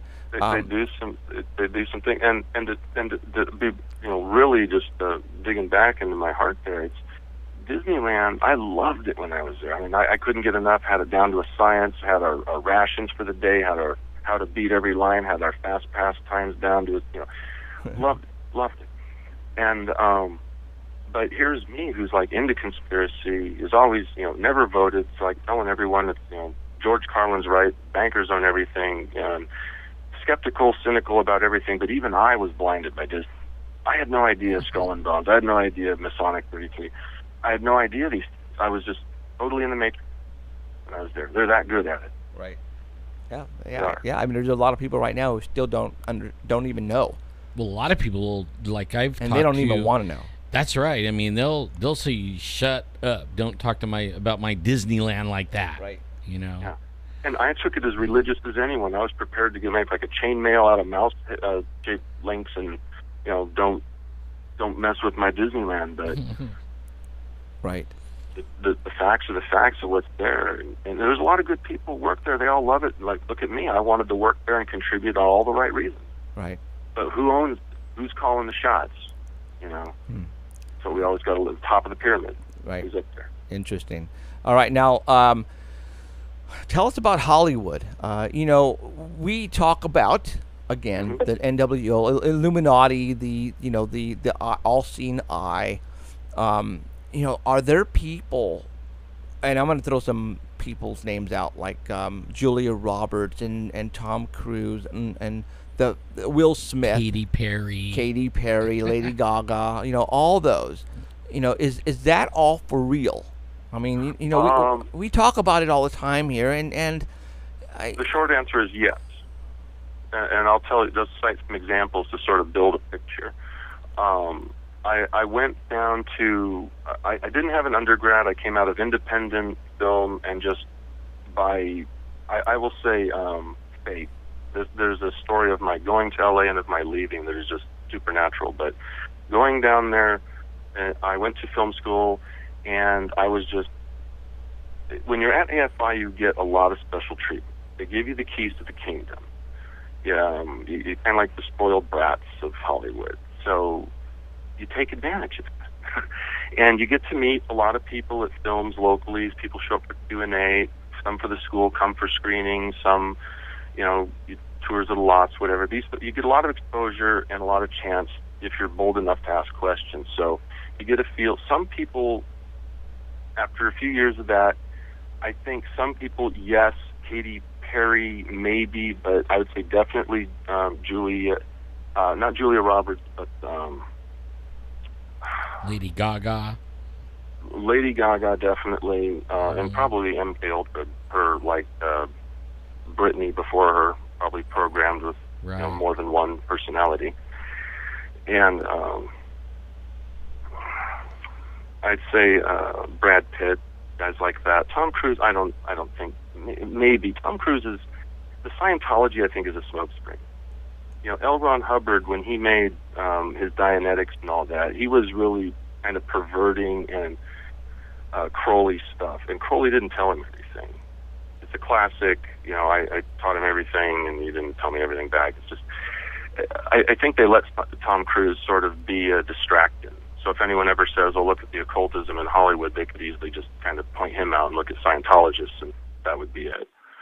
That's just my theory. But I think the Illuminati in Hollywood is more in the producers, the actors, and also the music industry, the Jay-Z's and people like that. They're allowed to think they are, and maybe they are to a certain degree, but not the degree that counts. They're all disposable. Look at Michael Jackson. They're all disposable to them. Yeah, I look at them as like, that's okay, the conspiracy theorist people, right? They put that out there like eye candy and to lead you to think this is how it, you know, this is what we really are. You know what I mean? Like, this is the Illuminati. Check us out.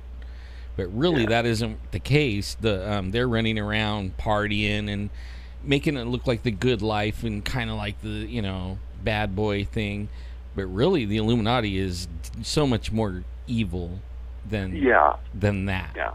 You know what I mean?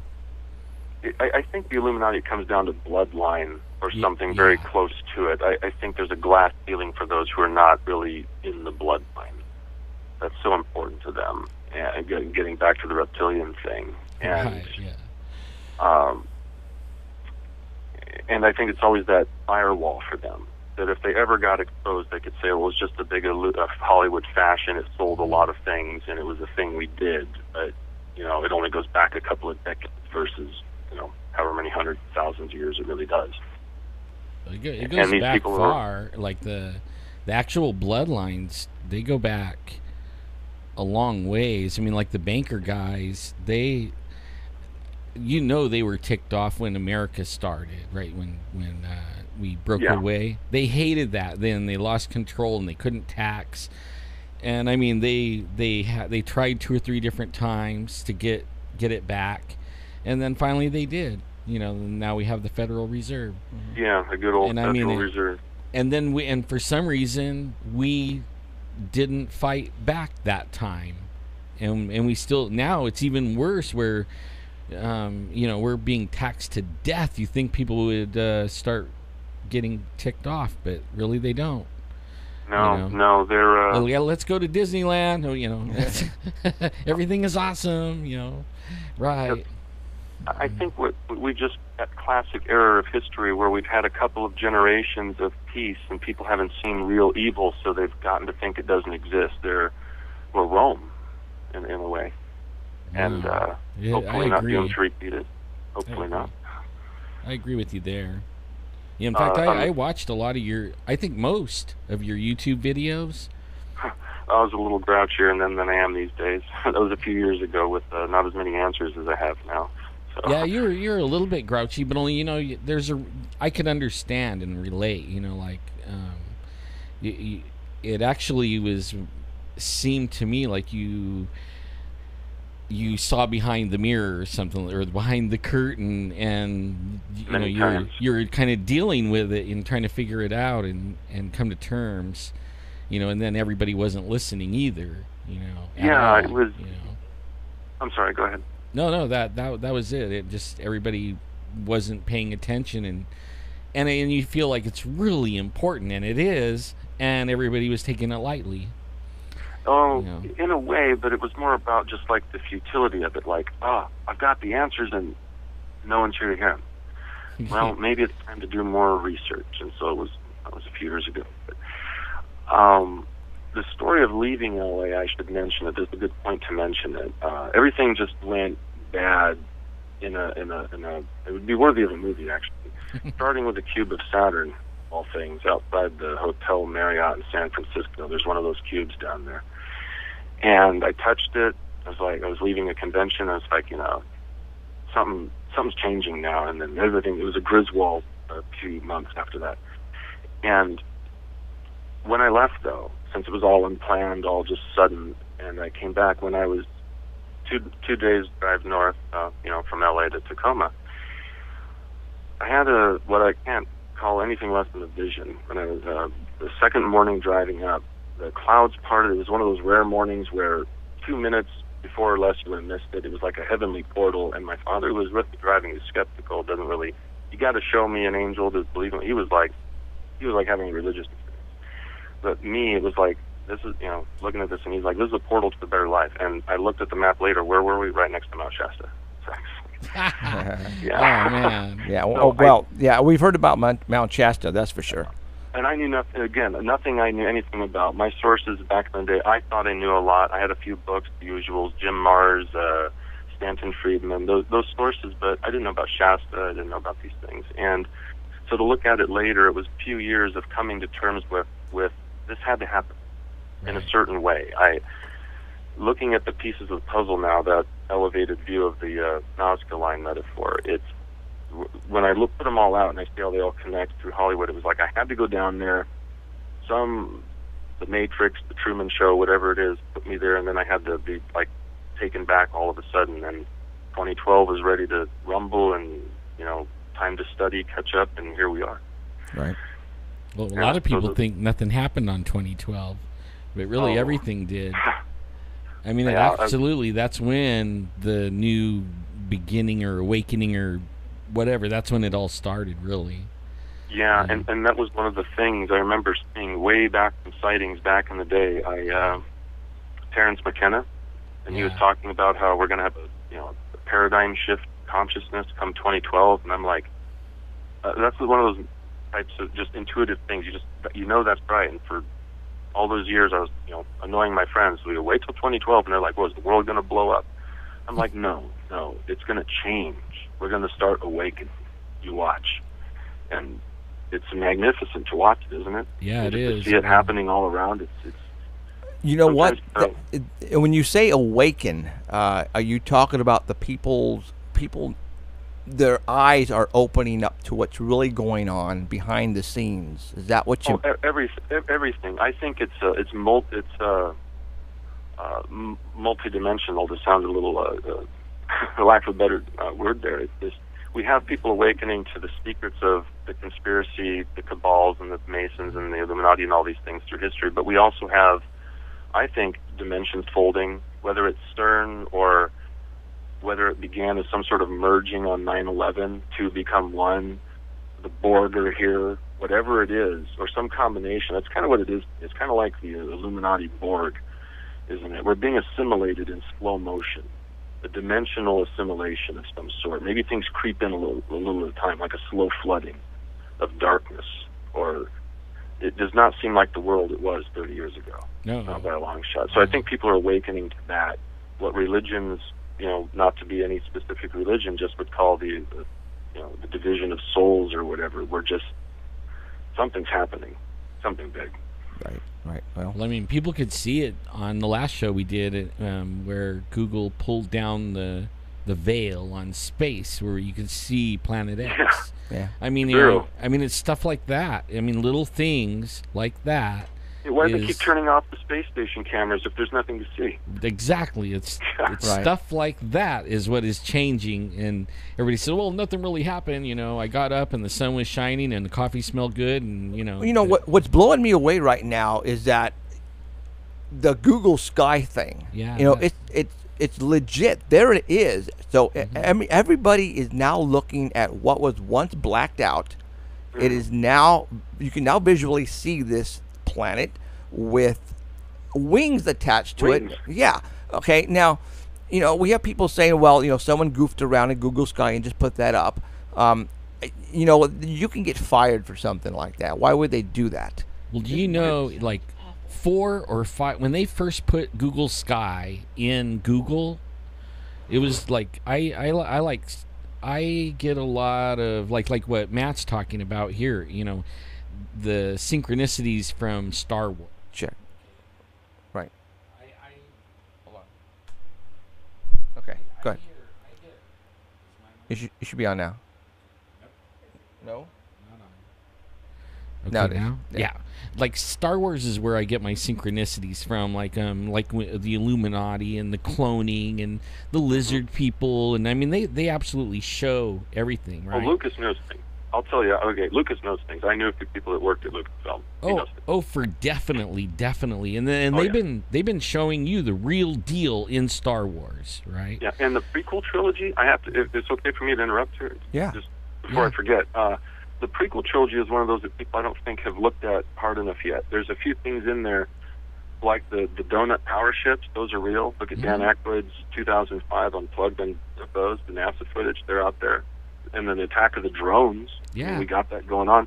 And I always told people when we were watching the prequels, I was one of those diehard, I love my Star Wars. Me too.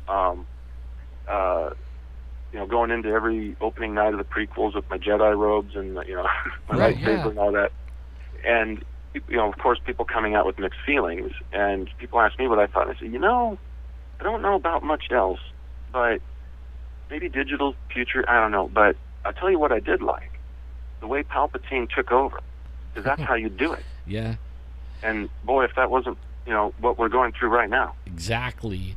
Well, you know, and they are the Sith, the Illuminati Sith. Yeah. That's pretty much what they are. And the Force and all that. I mean, the Source. I think it's all basically real. Well, because of the Star Wars, when I would play the Star Wars Galaxies game. I loved it, and I was disabled and couldn't walk, and I was all by myself in my room, and I would spend my time in this virtual reality of Star Wars, flying around my little Star Wars ship. Frickin' geek. Okay, then they put in Google Earth, put space on Google Maps, right? And that was the first thing I did, was go into Google Space, and I'm like looking around and checking out everything. And one of the first things that I came across was this square, blacked out thing. I had no idea what it was, but it was blacked out. Different locations of that, though. There was more than one place. Yeah, there's still some in there that are blacked out. Yeah, absolutely there is. Why, though? I have no idea. I don't know. It's like in the old days when you get a FOIA request. You got the blacked out text. Now we just got blacked out sky. Yeah, right. Yeah. I mean, what could be up there? A large mothership just hanging around, It could be that, something like that. Yeah. Or something they have that they're building out there and they don't want anybody to see it, Could be. But who knows, like I thought some of it looked fake, but it's getting better. The actual photos and stuff, because when they're using these really killer telescopes, is what is actually mapping the sky out. And oh man, to really get an idea of how really insignificant we are, go on Google Maps, Star Map, and go looking around. Yeah, it's amazing out there. Absolutely. I always used to tell people back in the X-Files 90s days, when it was still just are we alone? People were still coming to grips with that. And I'd take them outside in the street, look at the stars, get a nice field of stars up there. Right. But what they see, though, when people look up in the sky, they just see the white little light. They don't know what's beyond that, and beyond that, it goes on forever. Like you were pointing out that one show, they pointed it at 1 inch of blackness, and then in a few days there was a billion galaxies in that little 1 inch of blackness. Right. I mean, and that's way out there. Way out there. Yeah. So. Very, very cool stuff. Right. I love this stuff. It is. So, all right. Well, Matt, I mean, what else? I basically, you're here basically to spill your guts. And, okay. Well, I'll start with a few random things that come to mind. I'll start with Hollywood, and maybe we'll just branch out from there. Okay. Just a few stories, just things I didn't know enough at the time, but I also think maybe it might have saved my rear end in a way, because I would have asked too many questions at the time. The Sandy hoax incident, to revisit that business. I assume everyone on the show is familiar with the Sandy Hook. Yep.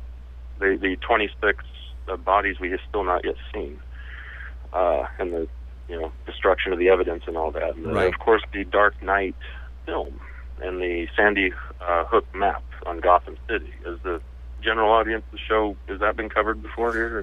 We talked about it briefly, but we didn't really get into the Dark Knight and that what the connection there at all. Okay. The Dark Knight films, I love the first one, and the second one was out when I first went down to school. And one of the perks you get is you get to see movies before they're in their theater, and you get a Q&A with the people. So I got to see Dark Knight with the production designer Nathan Crowley, who was no longer on IMDb the admitted descendant of Alistair.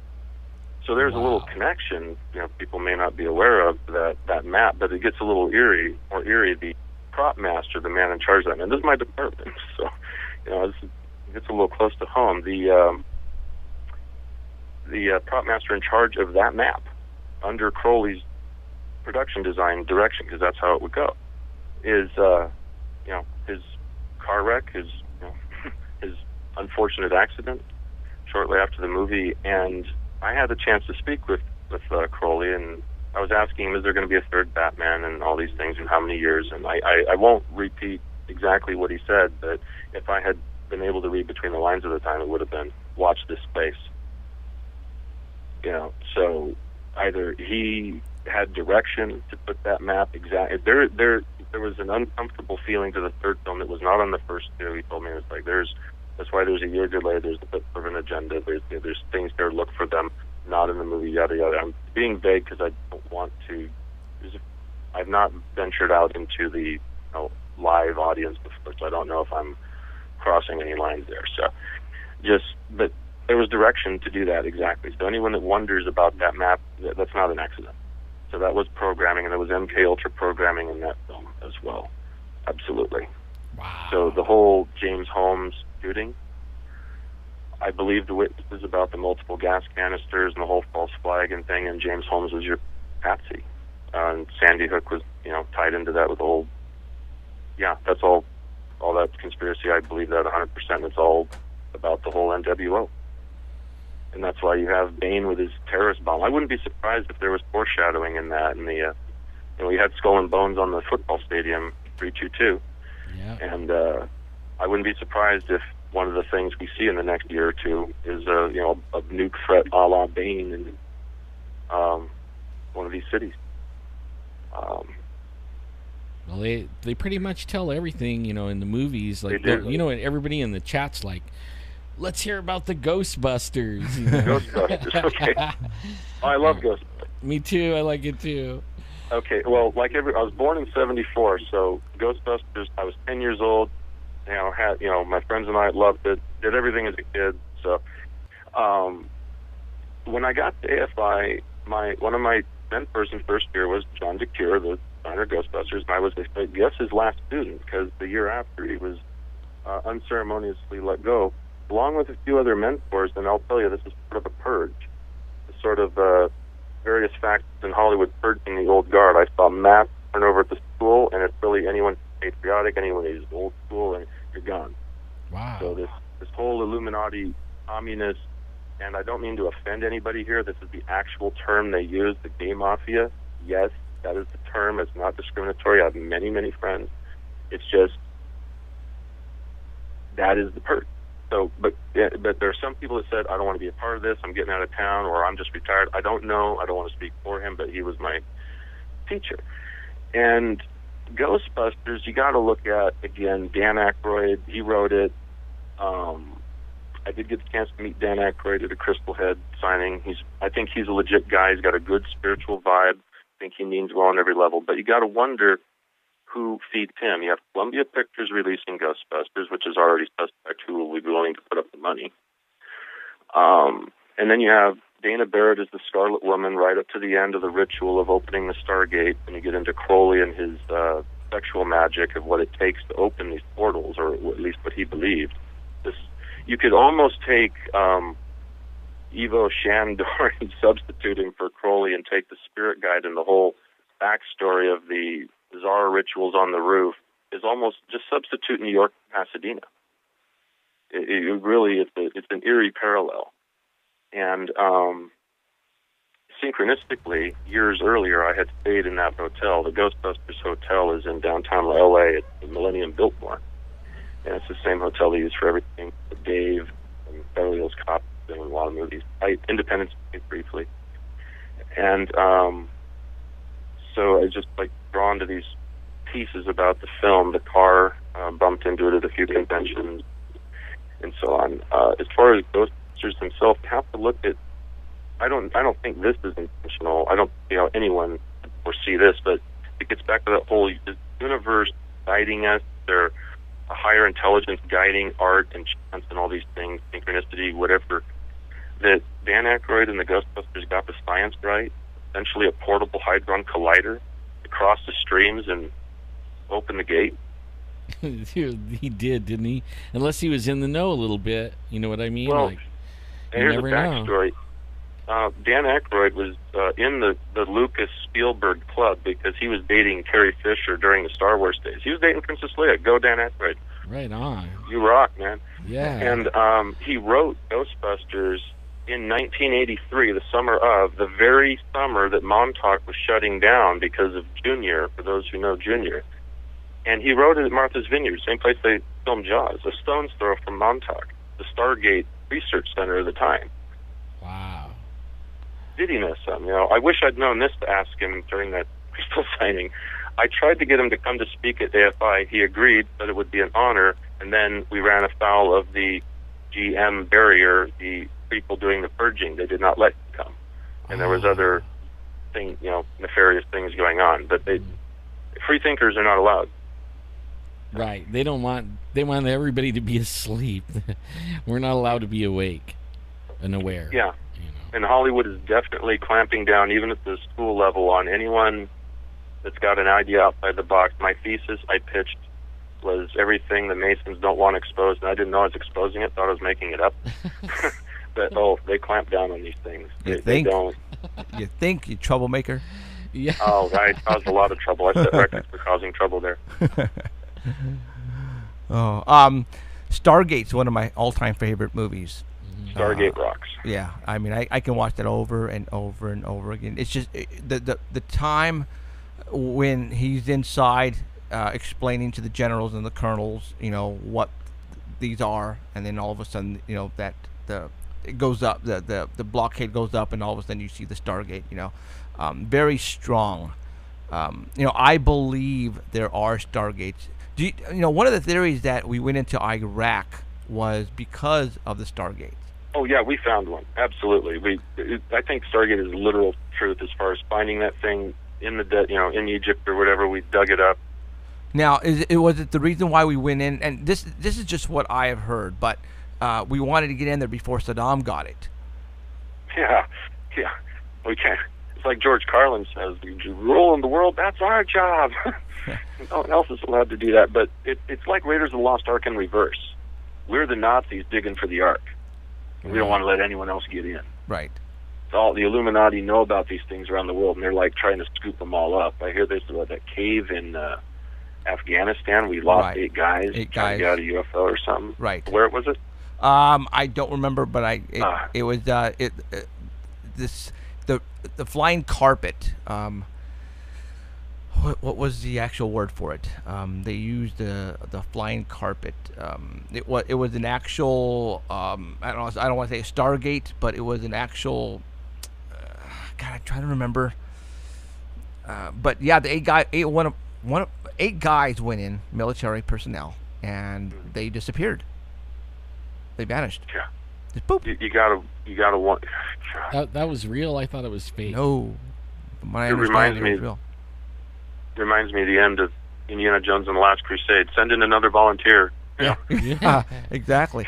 And we had here, in Fresno, California, we have an airport, and there was an airplane, a 747 or 737, that was parked here for about a week, and it was just sitting here, very, very large plane, and everybody saw this plane because it was just out of place. Even the news broadcast on it, and they interviewed the pilots and the people inside, like 8 personnel, cargo, type of people that were involved inside, and they were waiting for instructions. And this plane went to Iraq, or Iran, I think it was Iraq. And if you guys go Google, I'll have to put it up on the Facebook link and maybe later on, but this plane, it shows it crashing, and everybody on board died.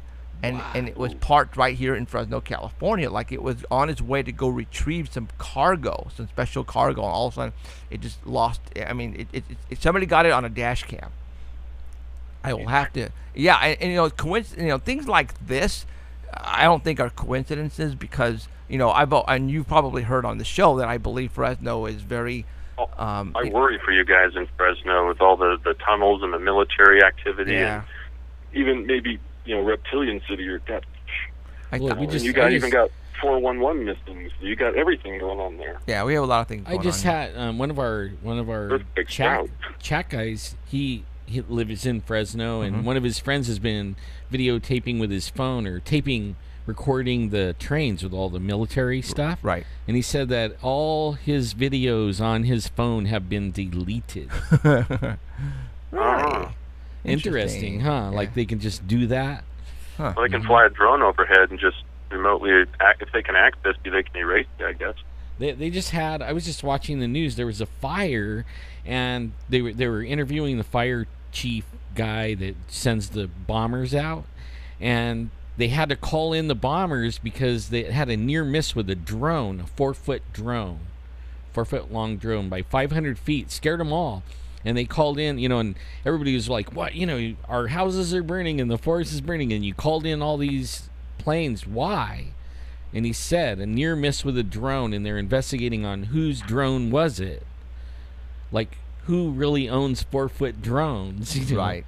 Like, not us, You don't buy those at Costco. No, you don't. No. I only know one guy that has one, and he lives down by the river. Oh. But it's only 3-foot drone. It's not a big one, Right. But yeah, I mean, there's weird stuff. So hey, Matt, we got about 10 minutes left with you, buddy, because we got that interview with Oh, I'm looking forward to that. I saw the trailer. Yeah, it's a really cool interview. Everybody's gonna really like this. I guarantee it. So. I'm sorry I have to condense so much. There's so much. I know. There's so much going on out there, and I believe we're here for a reason to open people's eyes, and I think we're doing it little by little. And it takes help, assistance from people like you to get on the air with us and to give us just little bits of things like stuff that we didn't even know about today, that will add and to a puzzle that we're trying to put together.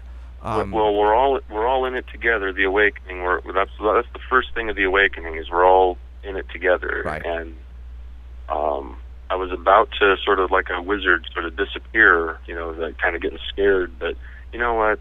I think I'll come out and I'll join this fight. So I'm willing to talk to anyone who wants to. I got so much to say. Right on. So well, hey, let's continue this at another date, another show. For sure. Because I know there's just so much that you have and you want to divulge. And hey, this is the show to do it. Yeah, it is. So right on. So hey, Matt. It is. Yeah, right on. So hey, I appreciate you coming on tonight, and I appreciate you watching our show because I know you've been watching our show for a while, and loving it. And I appreciate that a lot. So. Can I say real quick to just the audience out there? Absolutely. Just thanks. I hope you found it interesting, and I hope just let's keep on keeping on. Let's do it. Right on. All right, Matt. Thank you very much, man. Wake up, huh? All right. Thanks, guys. Okay, have a good night. Take Thanks, care. Matt. Right. See ya. Good night. All right. Okay, it is going to be 8 o'clock on the West Coast, and like I said, the interview is. And hold on here. It's like 40 minutes or something like that. Weekly update from Matt. The weekly update from Matt. Yeah. Danny puts in that. So, well, I mean, I can see him maybe coming on once a month, maybe. Yeah, and he could talk about the stuff that he just learned or from connections and friends or something. So, I can see that. I gotta say, like I've chatted with him a little bit in in emails and stuff like that, and he does his research. Right. You know what I mean? I mean, I chat with a lot of people, and I apologize to our fans and everything. Like if you're messaging me on Messenger, and sometimes I don't even realize it, but it'll be like 3 days that I got that message, and I'm barely getting to them. And I don't mean to be like that. I just get a lot of messages. You know what I mean? And then it might be 3 days before I might see your message as I go through them. But only I will get to it. But a lot of people,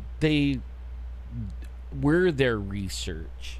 Right. You know what I mean? Like they don't have to research because that's a lot of the messages are asking me questions like, what do I think about this, or what do I think about that video, and I know you get them too. I get them too.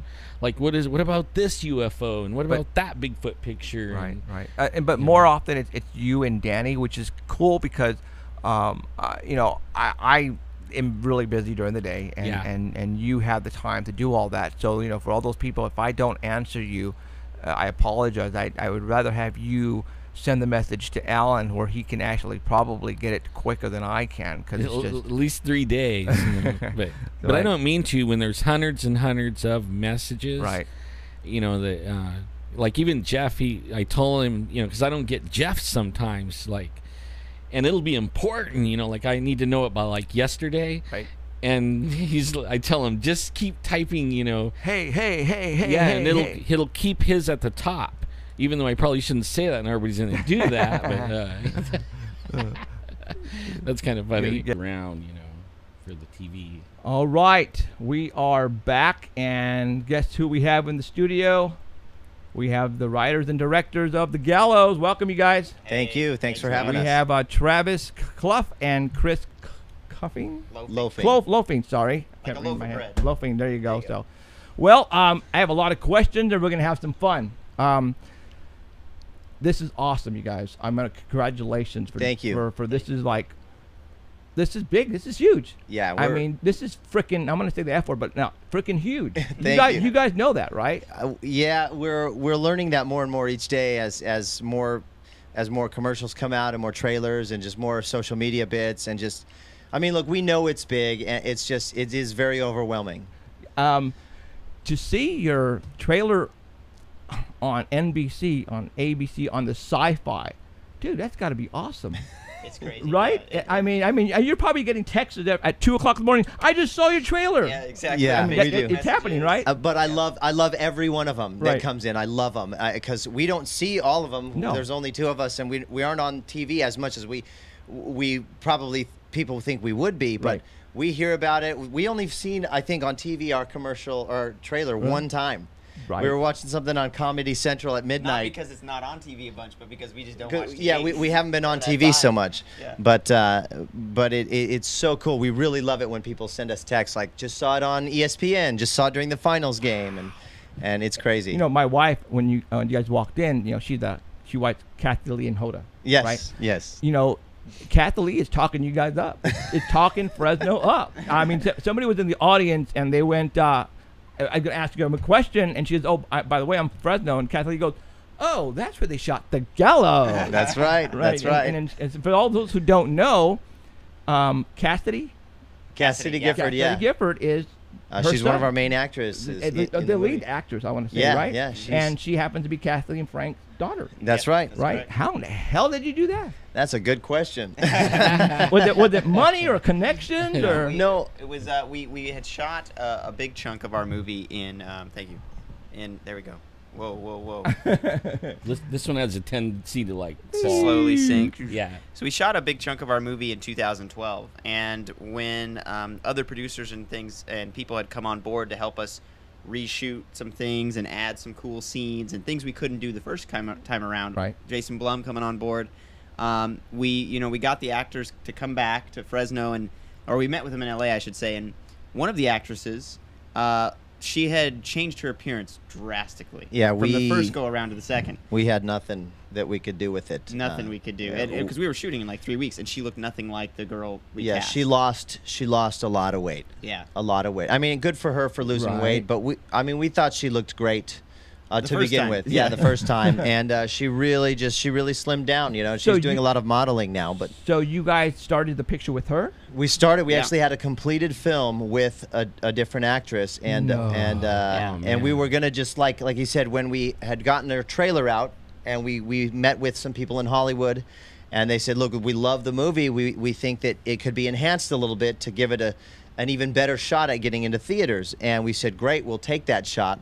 So we were preparing to reshoot new scenes or add things that we didn't have before when it was just Chris and I, and our 2 helpers, Richie and Tyler. And she came back in, and we noticed her right away, like, this is not good. Yeah, we're in a jam right now. We were about to film the second round in like 3 weeks, and we met with everyone expecting them to look the same. And she came in, we thought, oh my gosh, who is that? Literally, some of the other producers said, who's this? Why is she here? They didn't recognize her from the movie. No. Man, yeah. So it was out of necessity. More money. It was out of necessity, and it ultimately cost a lot of time, and we ended up reshooting all the scenes that she was in that we weren't planning on. So it was a lot of extra work for us to to kind of figure that out. When you reshot the scenes, did you guys make changes and stuff to make it better? Like, yeah, we enhanced and we elevated things as much as we could. But that situation with her caused us to have to really remake a movie, cast someone else in her stead, and essentially reshoot more of the movie than we had anticipated. That very day after that meeting, we were thinking, what can we do? Like, what do we do? You know, we were so worried that the whole thing was in jeopardy, because this was our movie, and she was a main part of it. And you know, someone at the management company, Management 360, who was our manager now, Dean Schneider, said, hey, he called one of his colleagues over and said, you represent some of the young talent in the industry. Who kind of fits this description? And he said, I got a client named Cassidy. Look her up. And he looked her up, said Cassidy Gifford. They typed it in. I didn't hear the last name, but I saw these pictures of this girl with Kathy Lee Gifford. I was like, who is this? You know, what is she, friends with Kathy Lee? And the guy says, no, that's her daughter. And I thought, oh my gosh, no way. No way. No way could she be the girl for our movie. No way could it just work out, right, you know? Right. Because we saw 200 people to get our 4 main characters for the first go around. Wow. And like, it was really like those, we knew it was them, and it was right out of 200 people though. But we met Cassidy and Kathy Lee at the same time. They just came into the office that very night. Yeah, we sat down with them for like 5 minutes. You know, got to know Cassidy a little bit. But again, off the bat, we were like, "There's no way this first person we see, Cassidy Gifford, is going to be our one to replace this girl." Right. And so we went through the process of casting or auditioning. You know, like 30 other girls, and eventually we came all the way back to Cassidy. Actually, did an audition with her, and she was phenomenal. She earned it. She was great. She earned it. Yeah, and she does great in the movie. You guys, she does. She really does. Yeah, we saw the trailer like many times. I've been seeing the trailer over and over, and on TV. Yes. So that's awesome. Okay. All right. Well, you know what? God, so many questions. Let's first off, the movie is obviously suspenseful. It's everything you want to go see in a movie and get the crap scared out of you. Yes, that is correct. That's basically affirmative. it. That's exactly what you want. If you want to get the crap, scared out of you, you got to go see this movie. That's right. How did you guys how did that process? Like, how did you land on that? Now, like, did you look at a million stories, or is there just this one, and you're like, man, this is the one we're gonna do? Well, this, like for example, as growing up, now, I don't know how young you guys looked like you guys are young. And that's awesome. We'll take it. Yeah. Okay, that's awesome. Yeah. Now, were you guys walking around with handy cams when you guys were fucking 10 years old and shooting your family and, doing pranks like you see on YouTube, and all of a sudden it turns into this? I see you laughing. I see you laughing. This guy did did some of that. Yeah. Right? Quite a bit. I did a little bit, not as extensive as he did, but I got a camera when I was, I think, 13 was my first camera, and it was just a little camcorder with the tapes, little mini tapes. Right. And I did that kind of stuff. I made little scary movies with my friends. I did like Whose Line Is It Anyway types, improv sketches and stuff, and that's how I just kind of got started really getting an interest in making films. Sure. And scary movies was a huge, impact for me, big inspiration for me. John Carpenter's Halloween, Wes Craven, some of these older slasher movies I really drew a lot of inspiration from, and really loved AMC Fear Fest every year and that kind of thing. And when it came time when Travis and I had formed our company and our partnership. Swing it. Yeah, swing it. Yeah. There you go. That makes it nice and eerie. Just need a body in that. Yeah. When we started talking about what our first movie would be, I told Travis this story that I'd grown up with. This story of a kid who died in a play in our high school. And it was a story my dad had told me. In front of the high school audience. Where I heard this though? I heard the same story, but in Roosevelt High School. Somebody committed suicide. Yeah, I heard when we were scouting locations, we talked to the people at Roosevelt, and they had mentioned to us that there was a ghost that was there at the theater, right? Yeah. Yeah. Oh yeah. Roosevelt and Fresno High, they both say that they've got some crazy stuff going on there. A woman at Fresno High School. It was a woman that they had seen or heard, and just crazy accounts. But now, since they mentioned that in Roosevelt, because I don't think you guys filmed at Roosevelt, right? We did not. Is it because of the story, they didn't want you to go in and enhance the story? No, I think in terms of why we didn't film at Roosevelt, is that the question? Yeah. So we had like a deal worked up, like 4 months in the works of securing Fresno High School's Royce Hall. We were certain we were talking to the right people. We had asked, is there anyone above you that needs to know or be aware of what's going on, that's a decision maker that we need to talk to? And oh no, I'm the last person. I'm the one in charge. So 2 weeks before production, someone even higher up above that person While another department was filling out the insurance paperwork and the risk management for the Fresno Unified was doing their thing, getting ready to give us the A-OK and go ahead. Right. Some higher up called us and said, "Oh, you guys, we're not going to allow you to film it." And we were like, "Who are you? Like, we've never heard your name before. Why are you calling us, telling us this when everyone has said we're good to go?" So that was kind of a bummer. That of all the things that went place, most of them have been incredibly positive. That was one of the biggest bummers. But I will tell you that ultimately it ended up being a blessing because we were able to film in a different location that was equally and even more so scary, and it allowed us more time and more freedom where we didn't have to work around the students and whatnot. So ultimately we're thankful that happened, even though we wish it could have been handled better. Right. Now, you guys filmed at the Warner's Theater in Fresno. Bitchin' place. Oh, yeah. Very classy, very historical location. And then the Veterans Memorial Auditorium. And again, I've heard exactly the same thing there. Yes. I mean, since you guys filmed on both locations, did anything crazy happen? Oh, yes. No way. Shut up. Yes. Oh, yeah. We got Are you plenty serious? of them. Plenty of them. No freaking way. Yeah. At both places. Spill it. Okay. Veterans. Well, we'll build up a little bit. Yeah, we'll build up they to get it. more intense as we go. Okay. I mean, to kind of they get not just one time, right? No, multiple occurrences. Instances. Yes. And so we to kind of set this up a little bit, just as the process of filming this movie, we had our actors.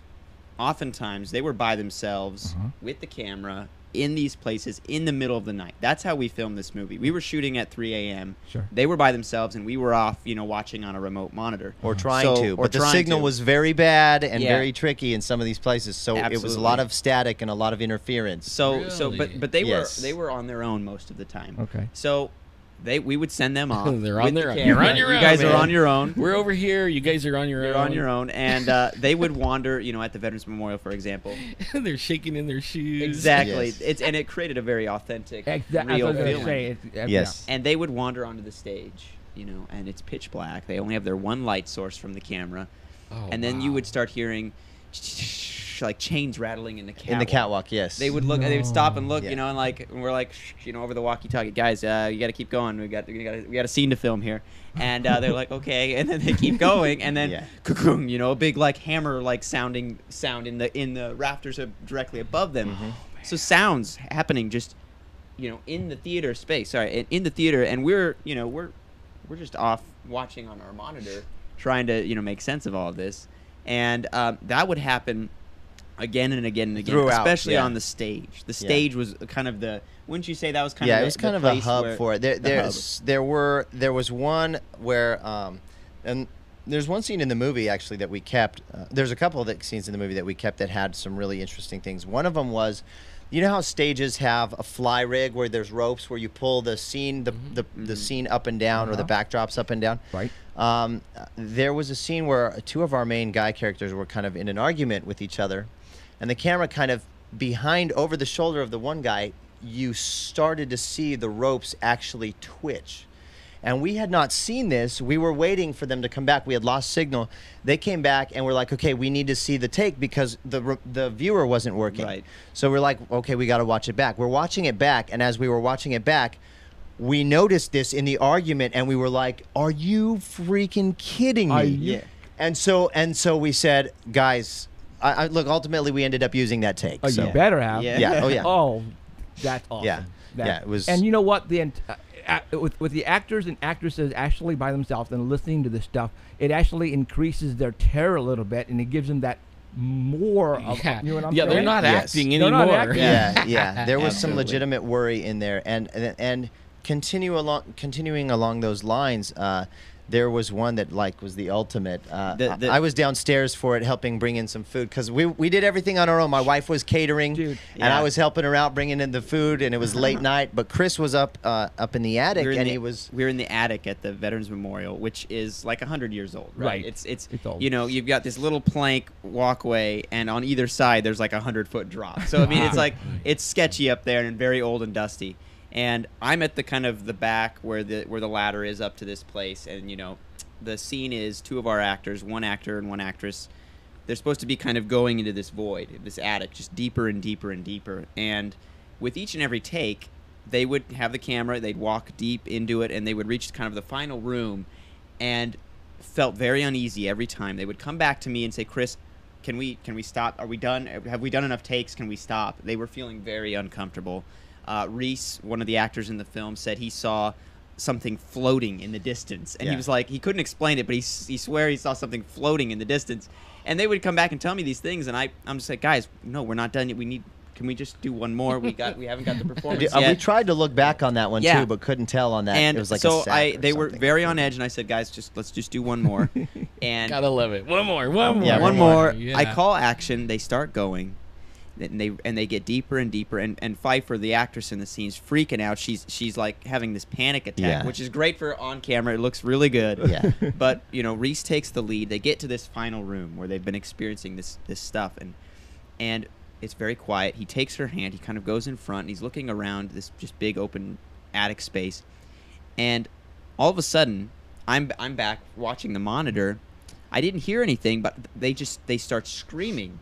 And they start running all the way back to me, just clawing their way back. They get back to me. They're bruised all over their arms, scratches. The camera was thankfully okay, but they were scraped up. They were huffing and puffing. They're like, Chris, we're not doing any more. We're done. They were done. And I'm like, what happened? What the heck is going on? They're like, just check the take, check the playback. And we took the camera downstairs. And again, it was just the three of us up there. Right. We got down, got the whole crew together, and like, I don't know what happened. They said they heard something. So we play the take back and turn the volume way up, right? So we got this like shh kind of sound going on because the volume's very low, and in the shh kind of sound of the take, we hear this Reese. What? Reese's name, the character's name. You hear this whisper in the Shut footage, the hell just up. like that. No joke. And it's there. We It's have very that clear clip. in the footage. It's not in the movie, but we have that clip, and we all listened back to it, and we turned it way up, and we could hear it. And Reese's eyes are all like bug-eyed. He's like, I'm done. I'm Yeah, not he's going like- back there ever. He's scarred for life from that moment. He's scarred. And the screams that they let out were so powerful, and the camera recorded them. We used them in the movie because they're so authentic and so genuine. Oh, yeah. That is awesome. Man, what a blessing, real really, terror. like for a terror movie or a horror movie. It You was can't awesome. get any better than have real horror. When we get the show on TV, we're going to bring you guys back on again, and you guys are going to isolate those. We got it. Those channels, and okay. And we're going to bring you on, and we're going to show everybody. Okay. that We gotta on find freaking that the stuff. world. Yeah, Okay. yeah, yeah. Okay. We gotta find the footage, but yeah. Okay, that's going to be awesome. All right. That will be awesome. Yeah, That's it's cool. I mean, it's. That's the stuff that we go looking for. Yeah, all yeah. the time. I mean, that is what we look for. I know, and I you think part of kind of why we got it is because we weren't necessarily looking for it. Right. Yeah, you know what I mean? It's Absolutely. like, so we were like, this is crazy. Oh, there's one other time too. Like, they our actors, we sent them off on their own, and it was 4 of them, and they were doing this take, and they were going across the stage, and then we heard this like explosion, like, and then this hissing, like a crackle. Yeah. So we didn't know what it was, and like one of our other main guys, Ryan, was like, bro, Like, guys, should we like, because cut? it was Should we near cut? him. Should we cut? Should we cut? We didn't answer, and so they just kept going throughout the whole take. And then when they were kind of done, they were all on edge. When we kind of gathered together, he's like, dude, I don't know what happened, but I heard this like explosion. So the light on the camera had batteries in it, and a battery had exploded. Whoa. And it was like fizzling. The light didn't go out. It lasted for the whole take, but it just like was fizzling and doing like this crackling, fizzling sound. And like, it was freaking them out. And look, I mean, they could have been cheap batteries or who knows what. You know what I mean? It was. Hey, we find like places we go, even with Bigfoot, battery things go dead. Yeah. I mean, you get out there and everything's all fresh, and then all of a sudden, gone. Like signals or transmissions and stuff. No signal. Yeah. Batteries lose their charge completely. It'll be full charged. You turn it on, and you're going like that, and all of a sudden, it shuts off. Did you guys have much of electronics going down at all, like cameras and just like? There was a lot of mostly signal stuff. Yeah. You know, I mean, it made it a little bit more tricky for us, but it was mostly signal stuff, where we would get interference with radios, with with the remote viewing system. And all again, that. like with the actors are all on their own, it's like their only lifeline or connection to us was that signal, that monitor, you know, and we would lose it time and time again, and they'd be totally on their own. So Wow. Yeah. Okay, so that is so cool. Now man. you guys started this in 2011. How do you pronounce it? Tremendum Pictures. Tremendum Pictures, Yes. meaning awe. Okay. Yeah, feeling of awe associated with an overwhelming experience. Right on. And that's what we want our movies to be. That's what this whole process has been for us. That's what any paranormal events usually are as well. Absolutely. And, I mean, the whole idea is you want to scare the crap out of them. And and I think you accomplished that. Because in the trailers, you have, these kids that are like, son of a I see that on them. I'm just cracking up. Losers. But it's so fun. That's fun. Have you guys actually walked into a theater on a pre-screening and then sat down in the back and then watched?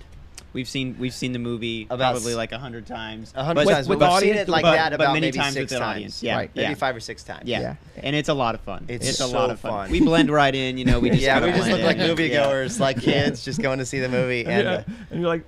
Yeah, it's fun to watch them watch the movie. Oh, it's so fun to watch these fun. guys and hear the screams. I mean, there are particular spots in the movie that we love, specifically because the screams get so loud and everyone in the room is doing them. If you're a girl, you're screaming like a girl. If you're a dude, you're screaming like a girl. No joke in those points, and that's great. Actually my favorite saying for me, because I'll scream like a little girl. Yeah. Oh yeah. Yeah. It scares me when we get out in these places. Okay. About 4 weeks ago, I'm on Facebook. We're all on Facebook. This Charlie thing started hitting the social media, and I saw it, and I went, "What the hell is this?" It just came out of the blue. And then I heard different stories that, it was a movie in Mexico they're trying to promote, and then I heard that, no, this is actually for real. And I have a 24-hour hotline, paranormal hotline, that I've had for over 12 years. I was getting calls on this hotline from people all over the U.S.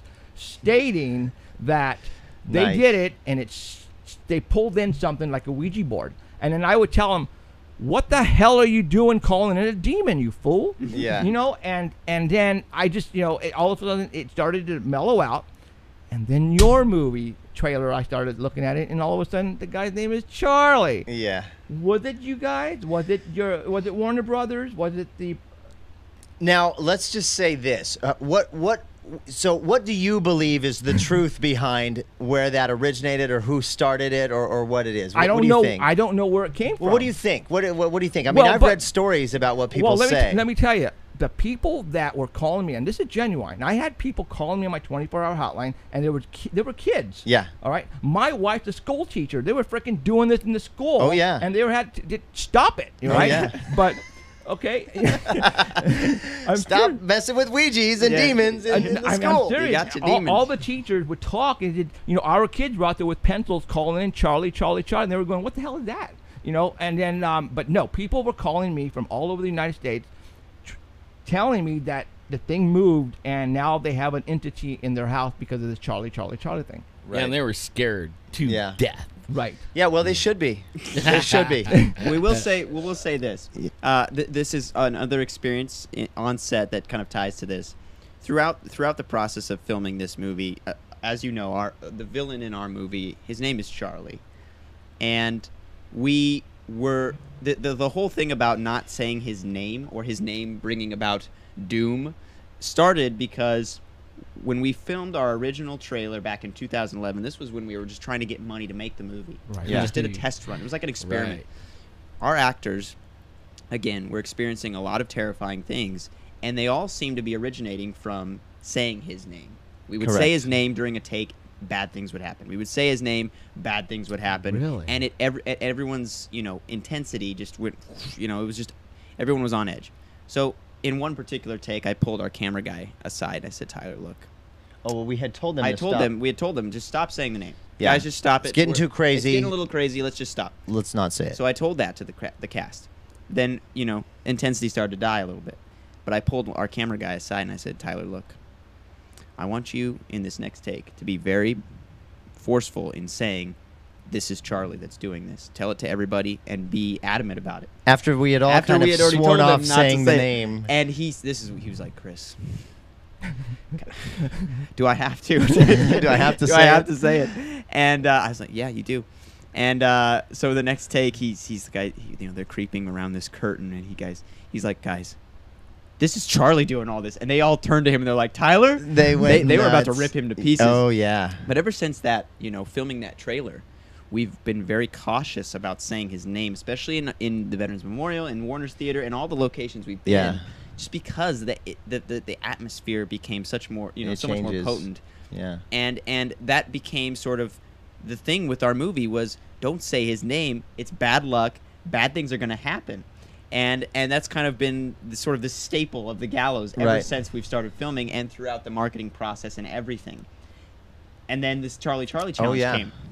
And this was a tremendously fortuitous event. So you're telling me then you guys had nothing to do with that Charlie challenge? Well, we're not telling you we are. We're not telling you we aren't. That's awesome. That's awesome right there. Okay, let's keep it like that. Yeah. People are gonna go. Wait. Yeah. Oh yeah. You'll never know. No one will ever know. Okay. Well, for it to happen like that, if it did happen just on a coincidence, that's like awesome but if it was part of you guys that started this, that's awesome. That's awesome too. I will tell you that opportunities, and this just in general for this movie, the whole film, like the stars have literally aligned for us on this. We had this vision. We had our trailer that we made and our little business plan. And we had a guy who knew that we filmed stuff and knew we were onto something else and wanted to invest, though it was relatively small compared to Hollywood dollars. Right. And we showed him the business plan, and then we showed him the trailer. And like the next day, he was like, "I'm like double in what I said, and can I tell my friends?" And he told his friends, and by that afternoon, we were like almost halfway to our budget, and it was insane how quickly that all happened. But we know that he could see our passion, he could see our vision, and then it was that big, and he wanted to just be a part of it. And his friends and these other guys that came on board as investors, they realized like this train is going, because we were set, we were going no matter what, whether the money was there or not, we were going to make it happen, and we just hoped that money came on board as we were going, and so we were driving the train, and they just hooked up their cart to it and rode along, and we're tremendously supportive throughout the process and have been very helpful throughout and even after we've done everything, and we're just grateful to them for believing in us and believing in our vision, because we were like, we're going to go, in our plan, we're like, we want to go worldwide. We want to compete with like Paranormal Activity and all these movies.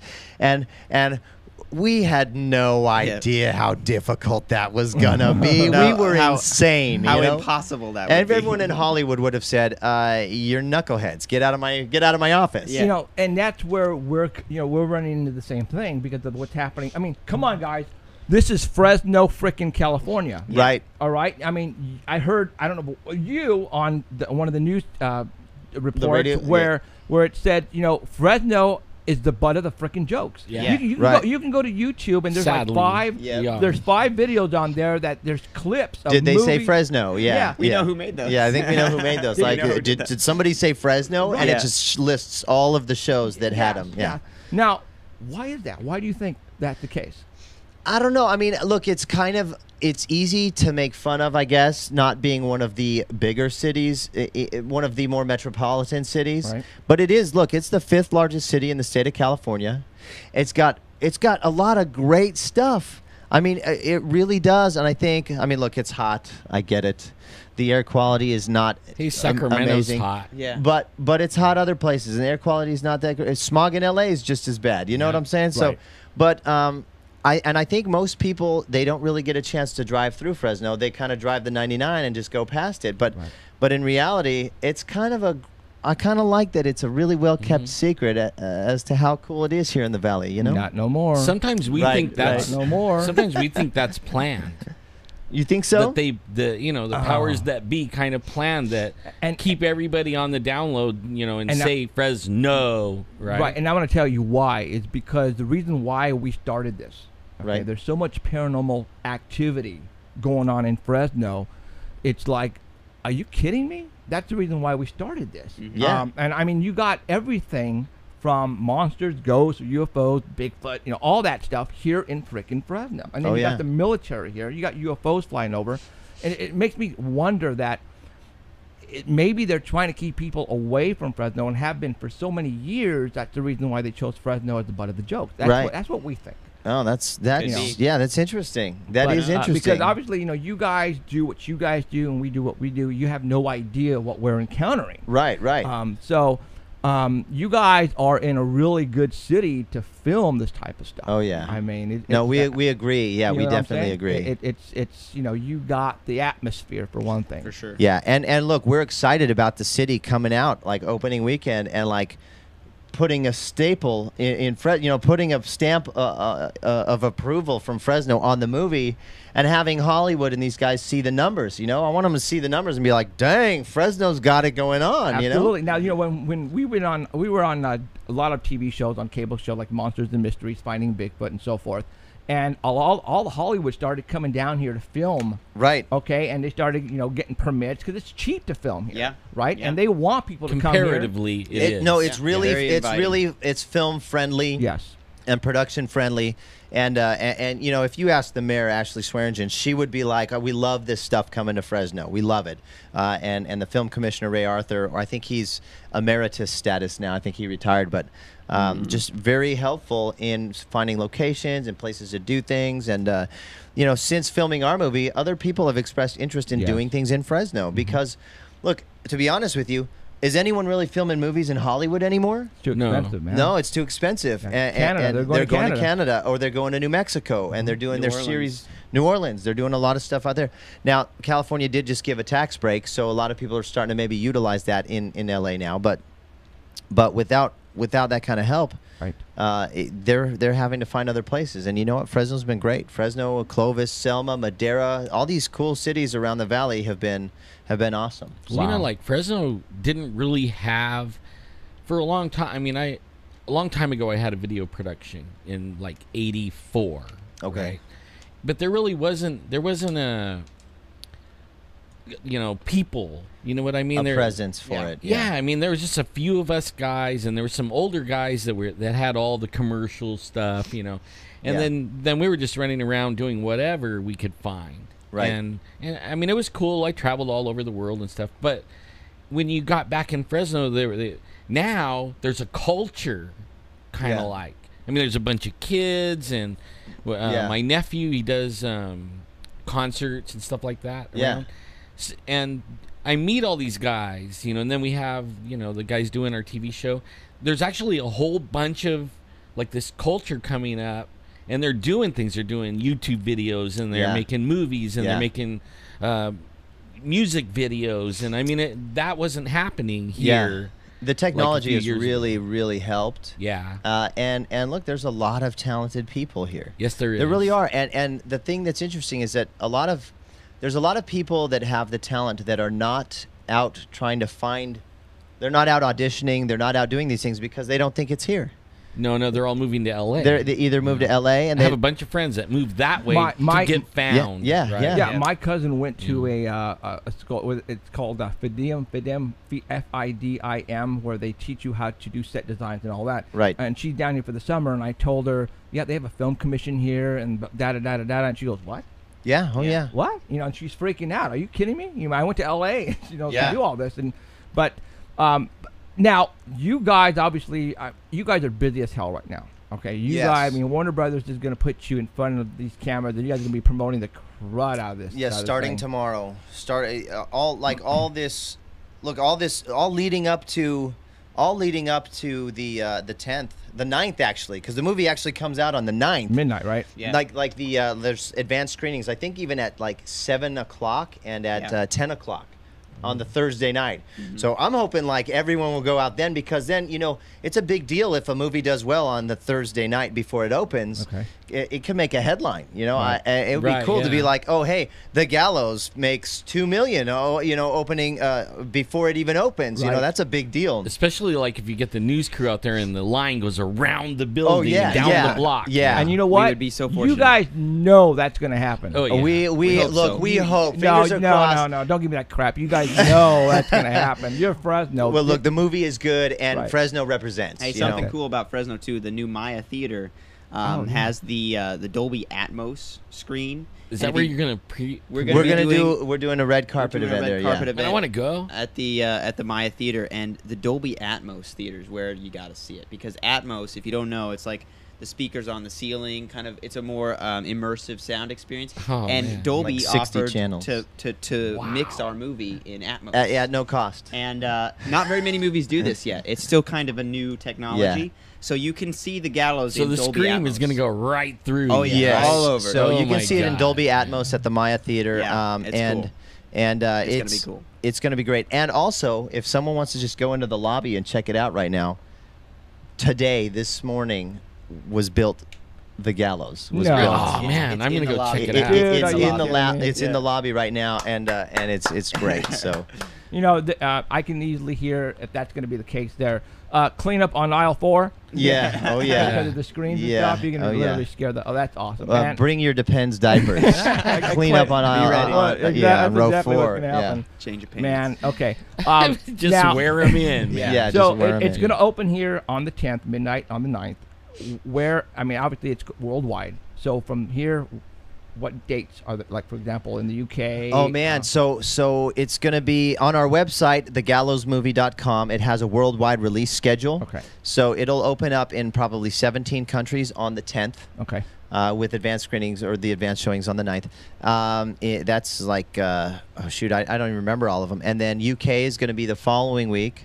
And then it's going to be, I mean, look, there's over 62 countries. We have fans from all over the world. Over so they're- 62 countries. I mean, we're Dude. talking Slovakia, Slovenia, all I can say- Europe, So Asia. you have just- your what do they call it, your passport all like Oh, we're look, working on it. we started filling that Working stuff out. on We're it. submitting it. I mean, not that we're going to go to most of these places, but shoot, I mean, it'd why be not? fun to. So, Yeah. so we'll see. Hey We'll man, see. sometimes it might be the only time you ever get to. I know. We're really trying to enjoy this, and just it's great. Soak it in. I could see you guys as soon as this is done, and I mean, you know, like maybe a month or 2 months afterwards, you guys are going to probably do another do thing. another Yeah. something If else. you're not What do you guys already have planning it, lined yeah. up, if anything? We have a television series that we're working on. We have another movie that's a different genre. And this is kind of cool. Not a movie, but we're planning on doing a Gallows live experience at the Veterans at the Memorial Veterans Memorial Auditorium So- this October. So this Halloween, fans of the film or just fans of horror or Halloween, scary things in general, will be able to come to the location. We actually filmed the movie and experience a haunted, attraction, a live experience at the Veterans Memorial. yeah, with a lot of the props from the movie the and works, things like yeah. that. Dude, maybe we can work with each other and actually go live Yeah, worldwide. That would be cool. Seriously. Yeah, we're in the works. We're in the talks, trying to make this thing happen. There's always hurdles sometimes to jump over, Sure. but Especially man, like what that place. what an You know. opportunity! I mean, it's said to be the #1 most haunted place in Fresno. Yeah, So now we've that heard. now that So the we've Wolf heard. Manor's gone, and you know what? We actually talked to Todd Wolf about helping us out, so maybe we'll get the best of a couple of worlds in Yeah, this we'll one see. experience. So Wow. Well, I mean, obviously it's not there anymore. right, Yeah. right, but he But- still has a lot of those Is it- the furniture and Oh, yeah, stuff. yeah, I mean, yeah, he has like pictures of them with the apparition on the couch, sitting there, and like the chairs and these things. He's got a lot of that stuff, and I mean, I don't know. I don't want to necessarily mess with that stuff, but Right. hey, maybe that'll be great to have in this attraction. Absolutely. Wow. So- you guys are really rocking it. That's awesome. Well, I mean, congratulations. Thank guys. you. This Thank you. is hard work. This is what hard work pays. I mean, we know what you. I don't want to say we know exactly, but it doesn't happen overnight. Right. It doesn't happen in 5 years, and sometimes it doesn't happen in 10 years. Yeah. It's just the way it is, man. Yeah. But when it does happen, It's like magic. It's great. It's It awesome. feels like a tremendum. It feels it's overwhelmingly awesome. It is. It is. Well, I just want to say thank you guys. No problem. For coming thank in. you. Thank you. Guys. I it's been good to be here. Congratulate you guys. I mean, big time. This is big. Thank you. And I'm going to say it again. This is huge. This is really huge for you guys and for Fresno. So and July 10th. July 10th. Come on out and see the Gallows, guys. Represent for indie filmmakers done right. Indie filmmakers gone big, and right here in the Valley. So you guys are going to be at the red carpet at the Mayan at the Maya Theater Thursday night. Tuesday the 30th. Oh, Tuesday the 30th. This next Tuesday. Okay. And the 30th. Right. Guess what day that is? Yeah, we're gonna be gone. Yeah. You're gonna be out of town? Yeah. I was gonna get your email so we could send you invites. The 9th and 10th, we're gonna be doing a bunch of. We will be back in appearances Fresno at Edwards and Maya and at other theaters. Yeah. I wonder if we could like reschedule what we got to a different day. Yeah. See what you can do.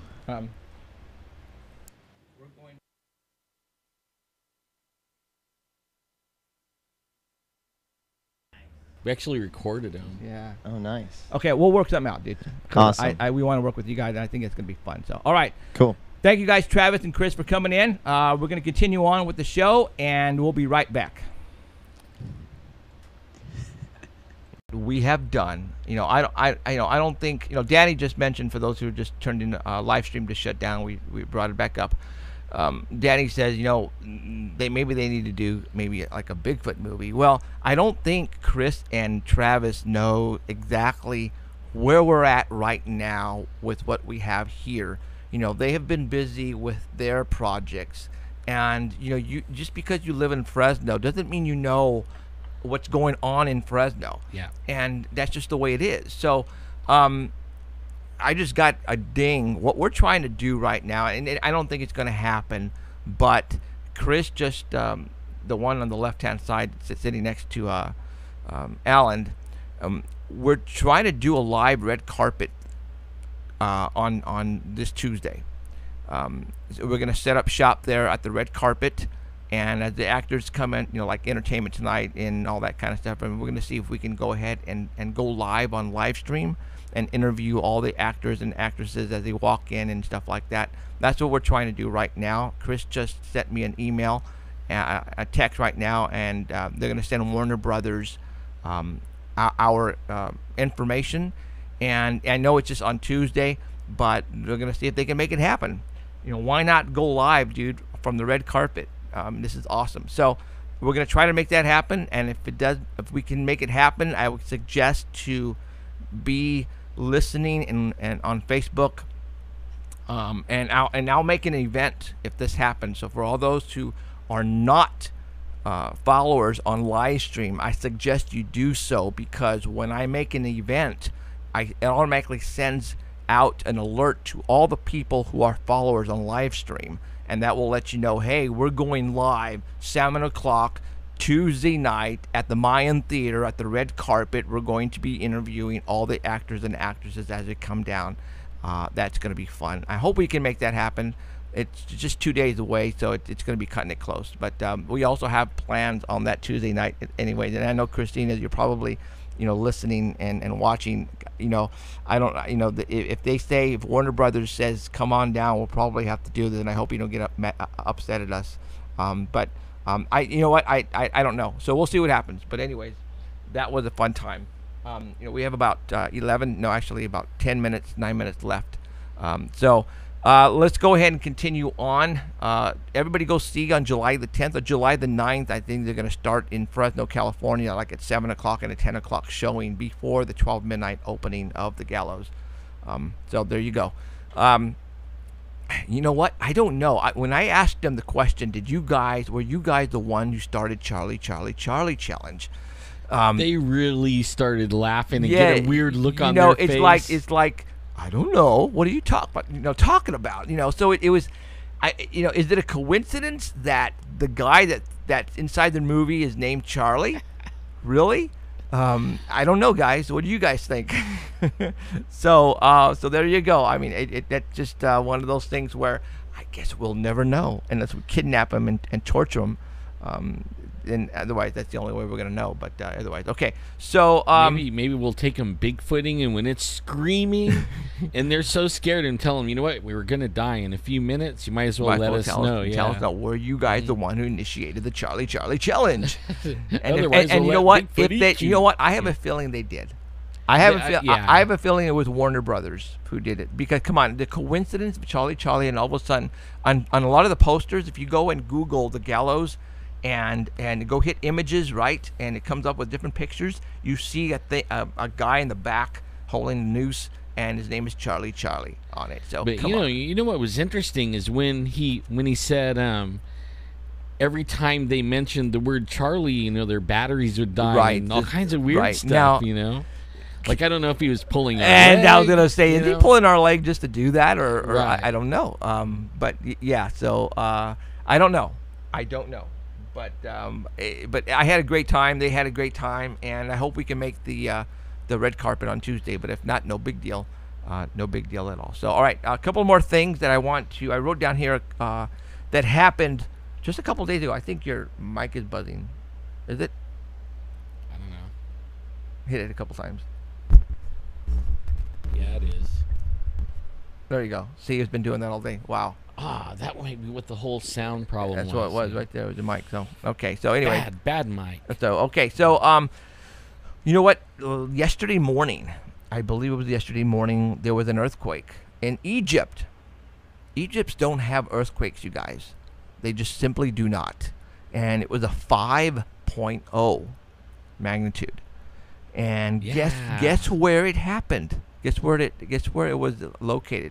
It happened in the same place, exact spot where the Bible says God parted the waters. Where Moses crossed from Exodus to. That's where it all happened. That's where the earthquake happened. You guys believe that? And of all places, that's where it happened. That's some crazy stuff there, guys. And that's legit. I'm not making this up. It's on my Facebook wall. And all the information is there. I don't know. It's just wow.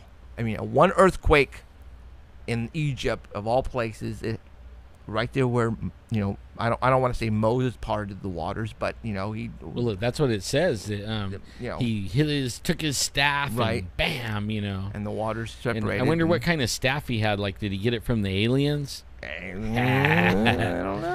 don't know. So right on. They were following pillar of fire in the night and a pillar of smoke or something like that in the day for 40 years. Was that a UFO? And who knows? I mean, they say it's God. But okay, see, what's weird is that I can't believe you're actually talking like that, Mr. Allen. Yeah, but that is interesting, unknown stuff that I don't know. I know. And for all those, what I meant by that is, Alan is very religious as well as I am. Yeah, and you never question, like the Christians never question the God or the Bible. It's all legit. It's the real thing. But interpretations over the years, as they wrote the Bible, you take things out of context and you just don't know. So, I don't know. I mean, I'm dying. No, I'm not dying to know, but only. I guess you got to die to know. Right. Christina says, "You owe me big time if you cancel on me." She's invited. You're invited, Christina. Oh yeah, to go with us. Yes, Christina. Yeah. So if you want to come down, so hopefully she's answering now. Oh, goody. So all right. So you get to go to the premiere. All right. So it's 2 days away. To be honest, it's probably not going to happen. Probably not. But you never know, because they probably have already been down here and scoped out the place and already know where everything's going to be organized. And then for somebody like us to come in and set up shop, now live maybe not, but maybe recorded type of deal, and then that way we can put it up. Because if they don't have a good internet connection that we could tap into, right, it can't be live. It can't be live, so we need it. So I literally have to run a cord from the computer all the way inside the theater in wherever they have the modem, and then plug it into the modem if we can. I have a little deal that we could plug into it and make that a wireless computer. The only thing is, it's probably not enough. Not enough bandwidth. Yeah, bandwidth. Yeah, that's the bad thing about wireless. What do we got? 2 minutes to music. 2 minutes to music. Okay, minutes. we got 2 minutes to go, guys. Had a great time with Chris and Travis. Those guys are going to go pretty darn far. And like I said, it takes a lot of hard work. There's these guys are from Fresno, all right? And if you work your ASS off, you can do whatever you want. Don't let anybody tell you can't, because you can. All right. It just perseverance and hard work is what, and money. You can't quit. No. A lot of people quit. They get down and then they quit, and they never know that, like, if they would have got back up, right, and went for it, they were like that close to making it. Right. Here at what we do here at Paranormal Central, there are times where, this is hard work. Like a lot of you guys don't see what goes out behind the background, but there's some times where I almost said, I'm done. Yeah. I'm done, because there's a lot of time, effort, and money involved in this thing, and sometimes I just like, I can't do it anymore. But it's something that I enjoy, and maybe that it's going to take off, and if it does, that's awesome. But 1 minute left. So and I don't know when he did that. Well, he'll go, he'll say music. He'll say music. Right. I'll try and keep my eye on that here. Okay, because Emerald's not here, and Emerald's probably not going to be here anymore. Yeah. So we're going to have to run 20 seconds. A screen from there to here, so I can have my own monitor still. So all right, that's it for Jeffrey Gonzalez and Alan Thomas and Emerald and Danny and Heidi. I want to thank everybody for showing up tonight and watching us and listening to us wherever you are. Appreciate it a lot. So keep watching us, and things are getting better, and we're going to have hopefully on Tuesday live at the red carpet. I hope it happens. But anyway, good night, guys. Take care. You have been listening to Paranormal Central with Jeffrey Gonzalez and Alan Thomas. Broadcasting worldwide at ParanormalCentral.net and on ArtBell.com. Stay tuned for next time. Remember to keep your eyes to the skies. And we hope you witness something you cannot explain. I'm looking for you. You're looking for me. We have to decide what it will be. Can it be true? Can I